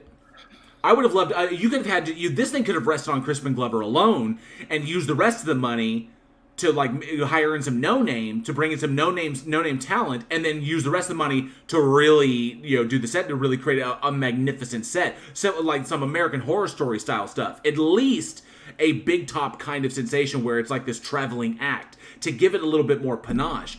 It just doesn't have that. Because they spent so much, I think, trying, and not to mention, we didn't need the Suicide Girls in there. There are plenty of actresses out there that will, that will do what you need to do on screen, and I get trying to get, it's trying to get that fame by association. Oh, look, man, we got the Suicide Girls in there. Ooh, not necessary. I get what you're trying to do, but you didn't need to spend the extra money for that, to use their name and use their pinups. Just bring some girls in, That's all they did was they were fodder, Crispin Glover could have carried the whole film himself. Classically over the top. I love that. It just his whole, where are you going, bitch? I fucking love. You're gonna die tonight. I fucking just love that. Just because someone's I'm all revolted, and I get up and I go to leave. Where are you going, bitch? So I love the way that Crispin Glover is so beyond over the top. It works really, really well. But yeah, and I actually didn't click that the geek was Jeffrey Combs, because it was so made up until he talks. I had no idea. I was like, so who's I thought it was just some dude. He looked kind of like Tom Waits to me, and then with the hair and the beard and everything, I was like, oh shit, that's fucking Jeffrey Combs. Oh fuck. Well, maybe because he didn't want to really be credited in the film. Just hide me. Just hide me. Just don't associate my name with that, please. Well, see, it seems like they focus so much on the marketing aspect of it, because it's like, why do you cast a named person? It's because you can market around that person's name, because people refer to, oh, have you seen the trailer for the new movie or the new Leonardo DiCaprio movie? That's how people refer to films. So that you cast somebody so you can use their name for marketing. And it seemed like they focused so much on the marketing. Let's get as many named talents as possible. And I mean, Suicide Girls, this is back when they came out, and Suicide Girls was big at the time. Let's get Suicide Girls. Let's do this. And controversial. They were controversial as well. Controversial, because you're talking about alt models. And then it was like, okay, we get all this marketing. We got to make a movie too. Yeah. Oh yeah, about that. Wait a second. So yeah, while I get it, I get wanting to do the remake and touching on Herschel Gordon Lewis's work is a good way to ensure that it's never forgotten and that it to kind of pay homage to the father of splatter horror, and I like that. Unfortunately, I think this is either too many cooks in the kitchen or a not really well planned out what they were wanting to convey. Like this, like maybe they wanted to do it and there was never a clear vision as to what should be the focus. And the focus should have been Montag the Magnificent and all the stuff going on stage, with the investigative story being tertiary to all of that. The point of a splatter horror film is the splatter horror. Spend time with it. Revel in it. That's what Lewis did. That's what they should have done here. Unfortunately, it's all dress up, which is why I got the feel. It's like, oh, this is kind of like, going through a haunted house. It's like, oh, or going through a fun house. It's like, yeah, I can see what they're going for, but I'm a little too old for this, unfortunately. Yeah, and like you said, it was a remake, and it kind of missed. Yeah. It missed all the good points that made it a good movie in the first place, because it was trying too hard to be its own thing. If you're going to do a remake it. Don't try to change up too much stuff. Don't try to add all that flair in there to try to get numbers in the door, especially on something that was already good. You really don't got to try too hard, and I think this one tried way too hard. I tell you what it did is it made me want to watch. It made me want to watch the original. It made me want to watch Strangeland again, which I'll always take an opportunity to watch D. Snyder's Strangeland. That movie is fucking brilliant, and it made me want to watch Lord of Illusions again. I had a hankering for some Harry D'Amour and some D. Snyder, for some Captain Howdy shit. I wanted that. I was like, it harkens back to things that are better than it. It was just a shame. So, yeah. But hey, let's ask the audience. If you saw the original, if you saw the new one, which one did you like better, the old one or the remake? Let us know below in the comments or at weekinhorror@gmail.com. Oh yes. So we went with one film at the beginning. It was a new film, and then we went two polar opposite films. JL. Now we're gonna go way back in the way back machine. Get fucking weird. Yeah. All right. Yeah. Oh, so Aaron Reese brings up Harry is in the Crimson Gospels, which is a good book. Yeah, it had a very Books of Blood feel to it. The Wizard of Gore had a very Books of Blood feel to it, with the whole investigative and all the neo noir aspects. That's what it kept. My mind kept drifting to that. Like, wow, they were going for this kind of Barker-esque kind of inspiration, and they did, but they didn't go for it, which is a shame. It goes up to the edge, but never goes over, which is where we want it to go. Have the balls to do what you set out to do. Unfortunately, this one just kind of doesn't. Which is what is just a shame. So yeah, we're gonna go way back in the Wayback Machine. So released June 25th, 1953, and I love the fact that when we talk about 50s horror, because it's so different than what we have today. But we're gonna talk about the movie Robot Monster, the MST3K legend. Let's check out this trailer.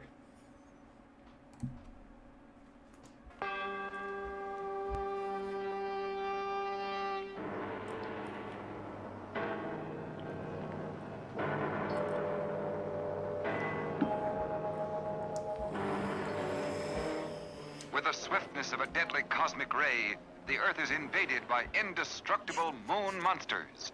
Their ghastly mission, death for all humans.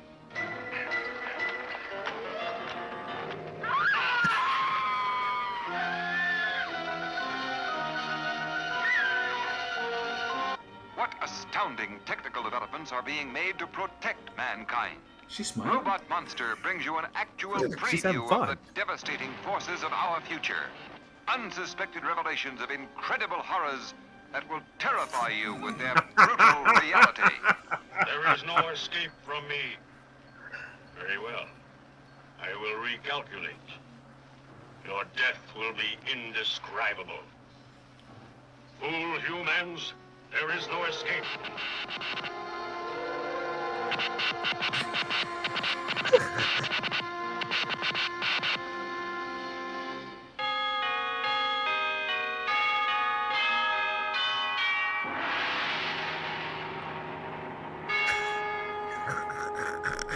Baffling is right. Well, so Robot Monster, or also known as Monster from Mars, directed by Phil Tucker, written by Wyatt Ordung, and starring George Nader, Claudia Barrett, and George Barrows. The film essentially follows a, how to describe this? It tells the story of the alien robot Roman, right? Roman's mission to Earth to destroy humanity. Roman manages to kill all but 8 survivors who have become immune to his death ray. Roman runs afoul of the Great Guidance, who is his leader, the Great Guidance, when he becomes attracted to the human Alice. She is the eldest daughter of a surviving scientist, and he refuses to harm her. Then the Great Guidance must now come to Earth and finish what the moon robot started. Wow. So, Aaron Reese, goddamn invading scuba apes. The gorilla in a diving helmet. So, okay. This movie has been lauded. It's been sent up on MST3K. It was sent up by Elvira. I get people making fun of this thing. I really, really do. The problem is that I was sitting here watching. It's on YouTube. It's on there for free. And it felt very much to me like this movie was going after this movie's punching down. It's not like, movies like Mono's Hands of Fate. Okay, or Beast from 20,000 Fathoms, or Beast from Yucca Flats. Okay, it's this one. I think honestly was a film that they needed to make. They needed to make a movie, and they cobbled together what they could out of the Universal Studios backlot. What's not being used? Let's throw it together. Let's get this ape suit. Let's put a diving helmet on it. Let's soap up the glass so that you can't really see the person's face. Let's put some antennas on it. And that's our monster.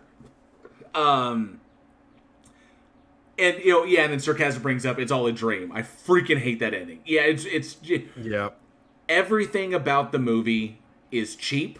Everything about the movie is not well done. It's not well written. Not particularly well acted. I wasn't a fan of the whole the back and forth of, oh, let's do it. No. It felt very James Bondish. Kept telling no until eventually she acquiesces to the guy's advances and they wind up doing it. But this is an example of you need to make a movie, so you grab whatever you can to fucking make a movie. Just grab what you can. Do whatever you can to make it as fast and make it as cheap as possible. And I think that's where it's problematic. This aired in the 50s. This is less than 20 years after Orson Welles' War of the Worlds. Robots and aliens are on everybody's minds, and they were a big topic at the time. And so, why not make a movie about an invader and shoot it out there in Southern California, where it's good open spaces, out there. I believe it was Gila Flats, and then just go out there with a camera and fucking shoot it and shit. And do most of the stuff in do most of the sound in ADR. Record it later and just put it in on top of it. Yeah, there's a lot of problems with this movie, but yes, it's bad. Yes, Sarcasm, you're right. It's bad, JL. It's all bad. You could say it. It's okay to call it what it is. It is bad. Yes, this is a bad movie. This is a terrible movie. But it's like Antonio Regime says, this might have been better if Ed Wood had made it. It didn't. That's the thing about Ed Wood. Ed Wood's films know they're bad, and they lean into they steer into the curve. This film doesn't know that. This is ostensibly people really trying to make a movie, and holy fuck, when the calcitron rays. It's like, who is writing your dialogue? I swear, but hey, it was the 50s. It was a different time, But I could see what they were trying to do. It just, not great. Well, with this movie felt like it's a couple of people who probably are filmmakers and have worked on probably other projects and got together and want to do their own thing. That's because I'm looking at, because it only had a budget of $16,000, which even in 1936 is not a lot of money. Not a lot of money at all for a budget for a film. That's true. And it box officed $1 million. Yeah, box office, $1 million. That's amazing. But you got a budget of 16,000, which I don't know the difference of inflation between now and then, but obviously it's still going to be a very, very, very small budget. So it's just kind of like you had like a couple of guys who maybe have been a couple of production assistants, and maybe it's like some grips, and they're like, you know what, we're going to do our own thing. So they go into the Warner Brothers lot or any kind of studio lot, and we're just going to steal stuff out of the dumpster, and then we're going to go to the middle of nowhere, because middle of nowhere is free, and we're going to shoot our own kind of film. And this is kind of what you get on it. Is this movie's definitely better than films like Manos Hands of Fate. This, first of all, this has model work, and it has models and miniatures and some pyrotechnics and stuff like that, where Manos Hands of Fate, they could afford 2 lights total in the entire production. Yeah. Oh man, the jet stuff, it's like, damn, what kind of like these planes with like no flight stabilization, whatever. It's just I'm all over the place, man. It's just like so that was a bottle rocket on a string. That right. was it. Yeah. Just and then of course I don't.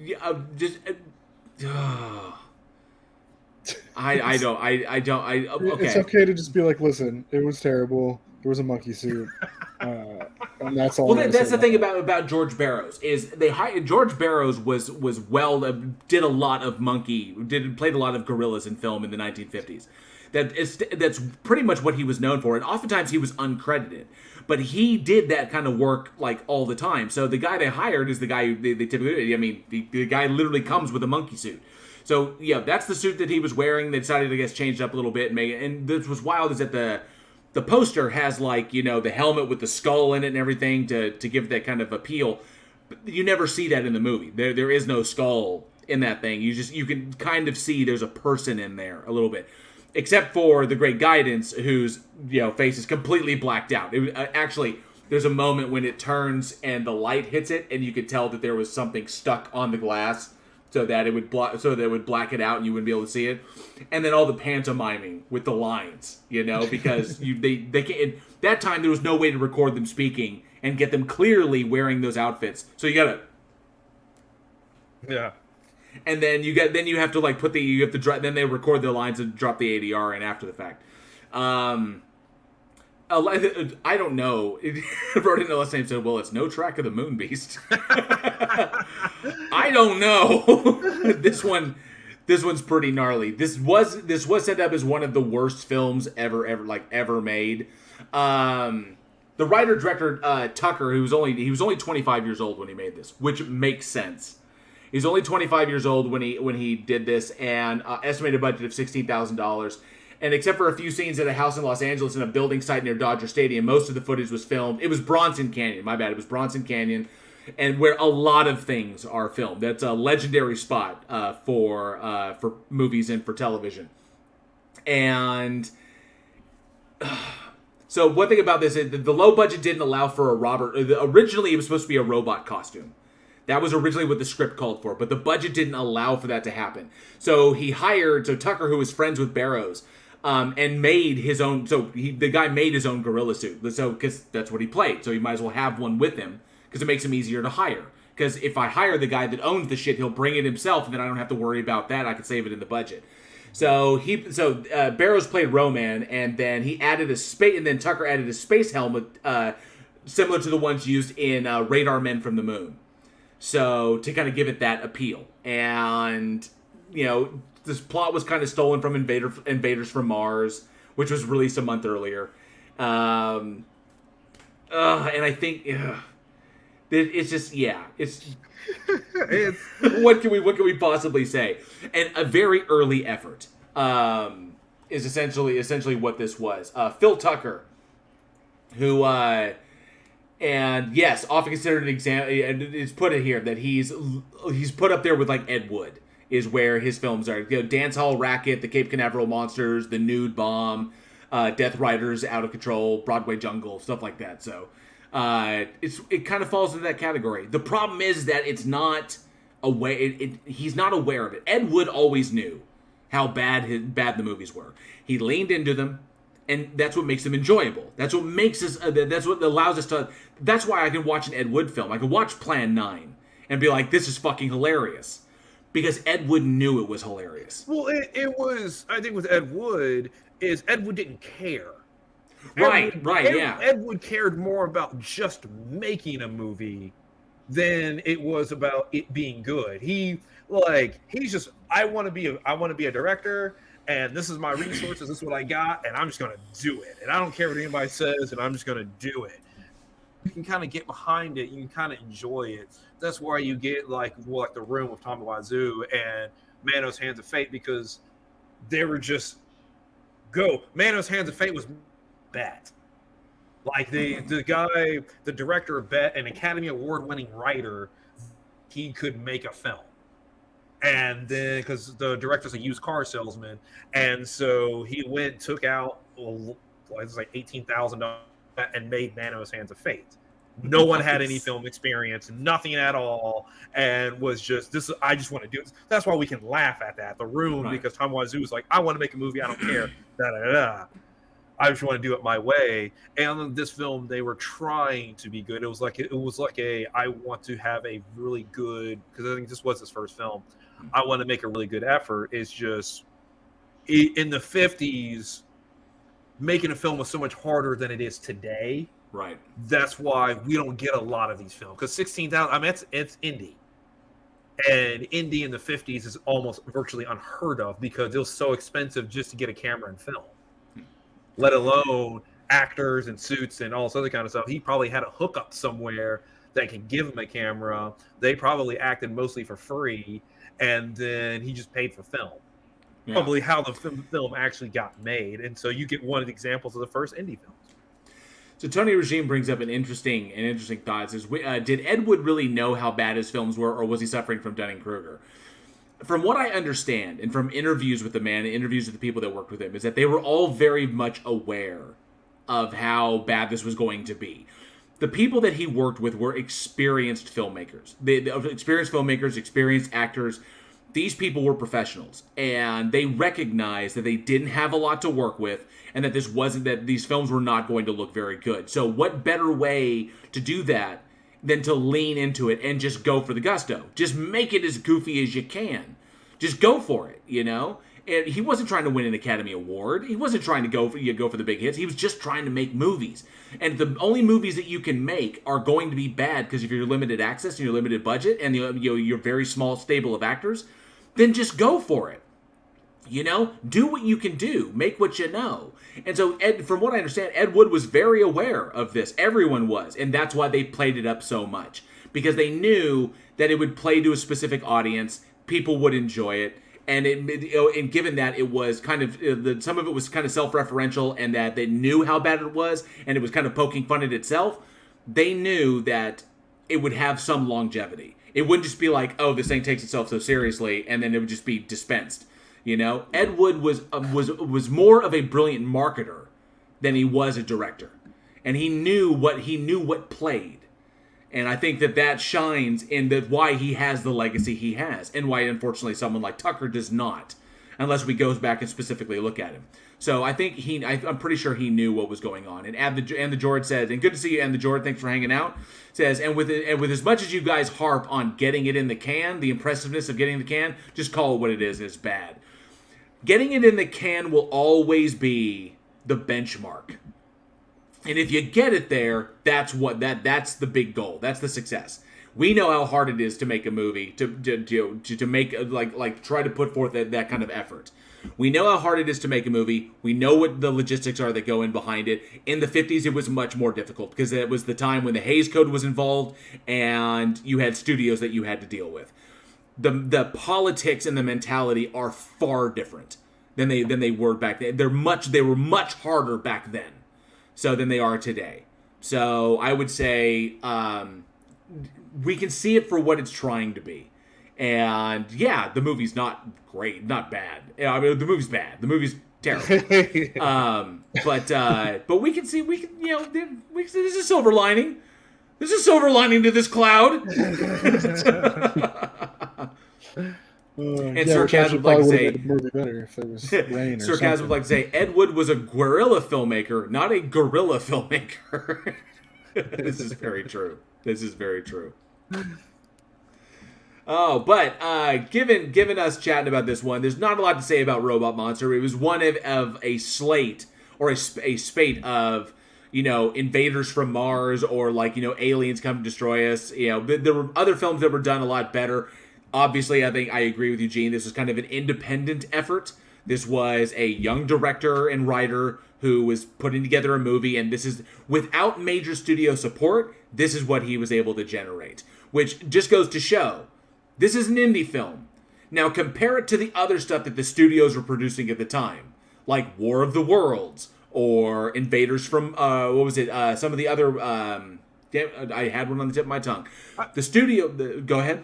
I mean, you have big movies that come out. You have movies that are in color, right, at that time.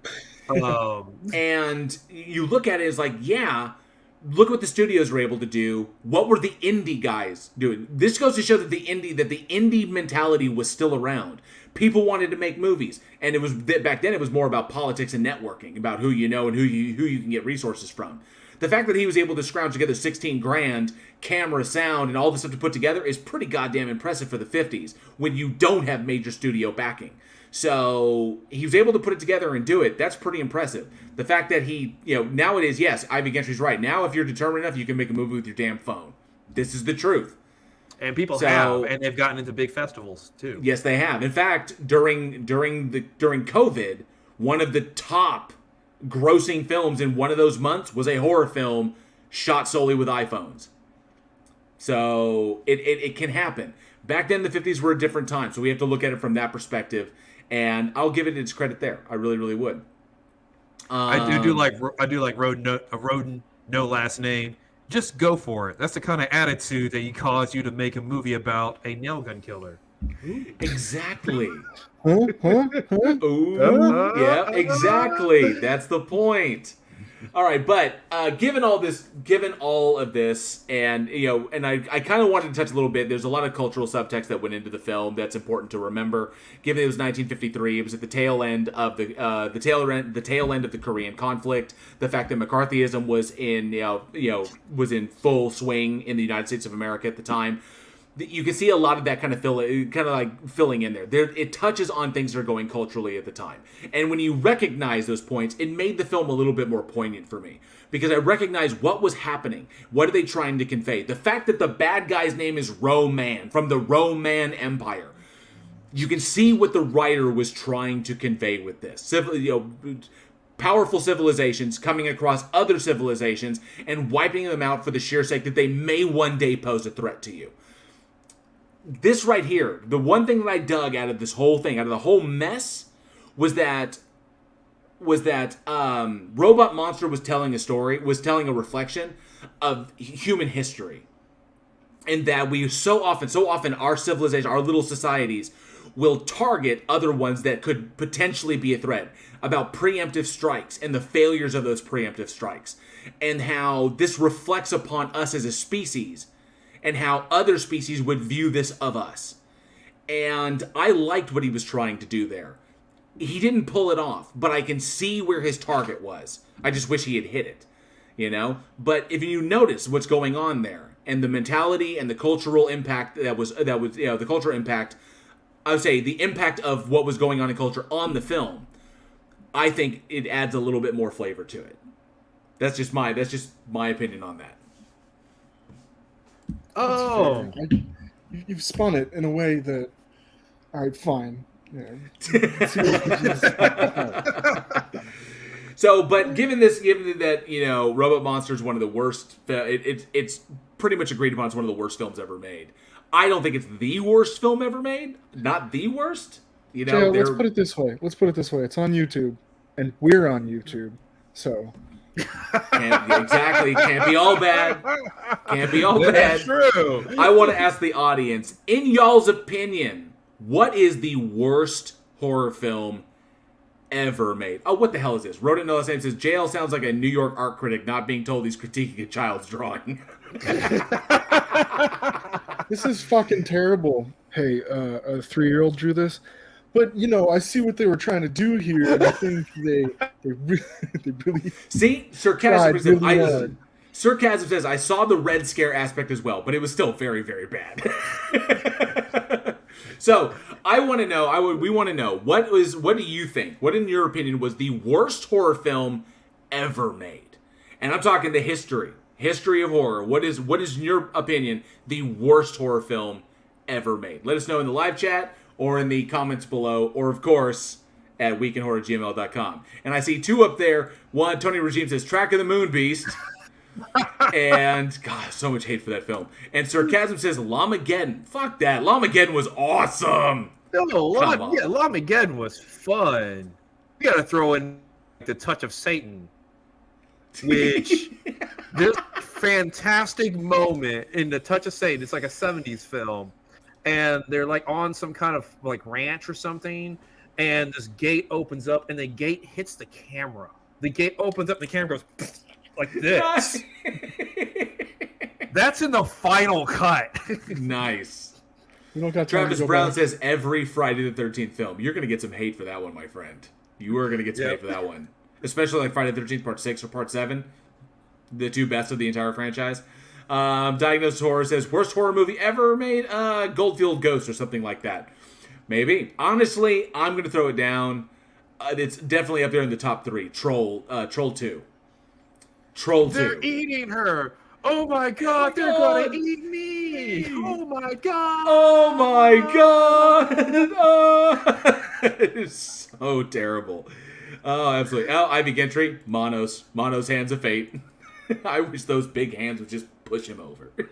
I fucking love the MST3K of that one. It's one of my favorites.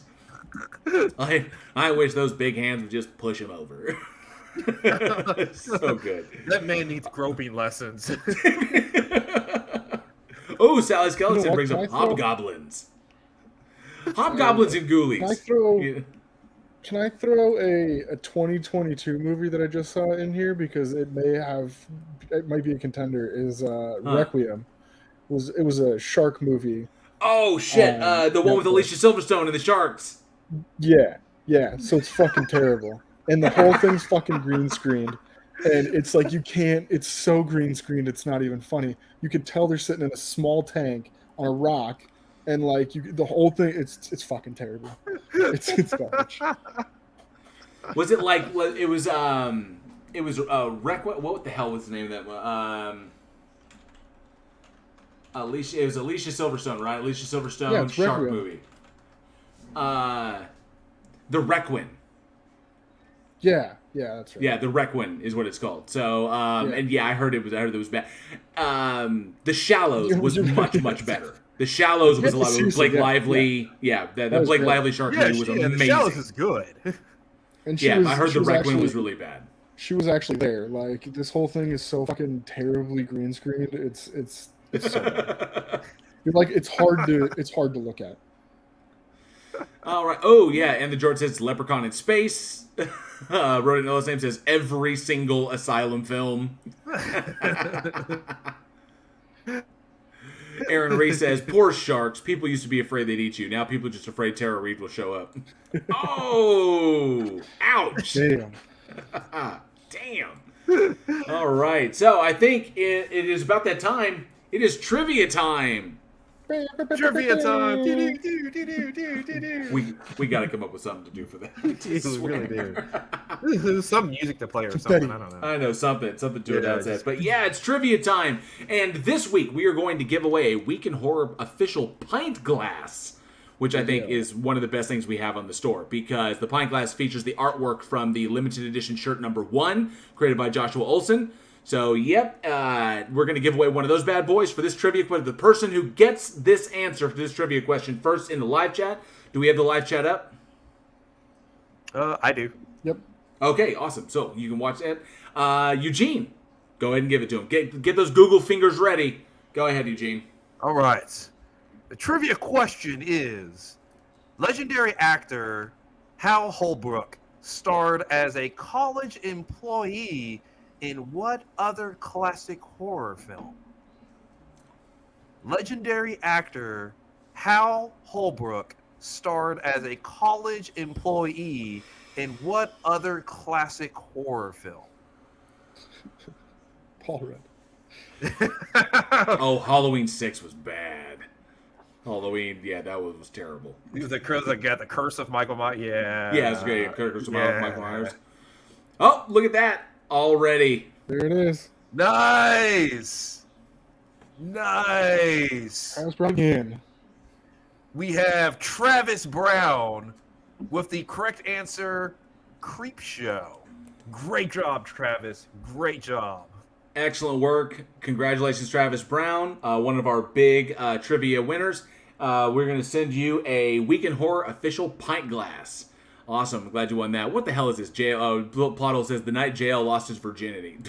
No, that's not a horror movie. That's a comedy drama. It was a comedy. It was an absolute. Actually, it was a black comedy because, and I'm gonna get a little personal on this one. It was with my best friend's girlfriend, and we both got poison. We both got poison ivy. We both got but we both got poison ivy because of it. Wow. Talk about getting caught red-handed. I was right. It was bad. It was really bad. It stupid high school shenanigans. But yeah, that was. I would say it was a black comedy. It was a black comedy.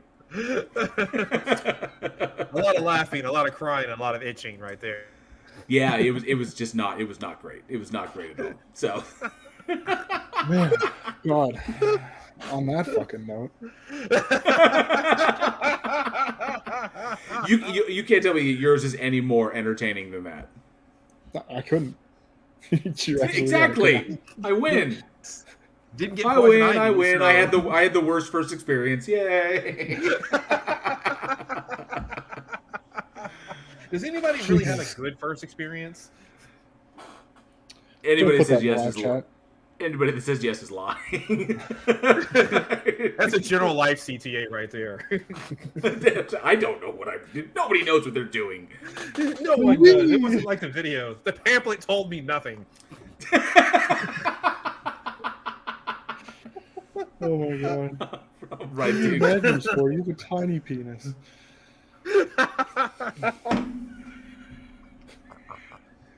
And that will bring another episode of Week in Horror to a close. Thank you all so much for listening.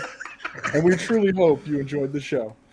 Join us next week when we look back at the classic eco-horror beginning of the end, the last of Universal's Sheila, the Ape Woman horror films, The Jungle Captive, the Italian vampire classic, The Monster of the Opera, and the 50s meta horror, How to Make a Monster. We'd like to spend a special Bleakin Glock Howery. We'd like to send a special shout out to all of our. Are you having a stroke?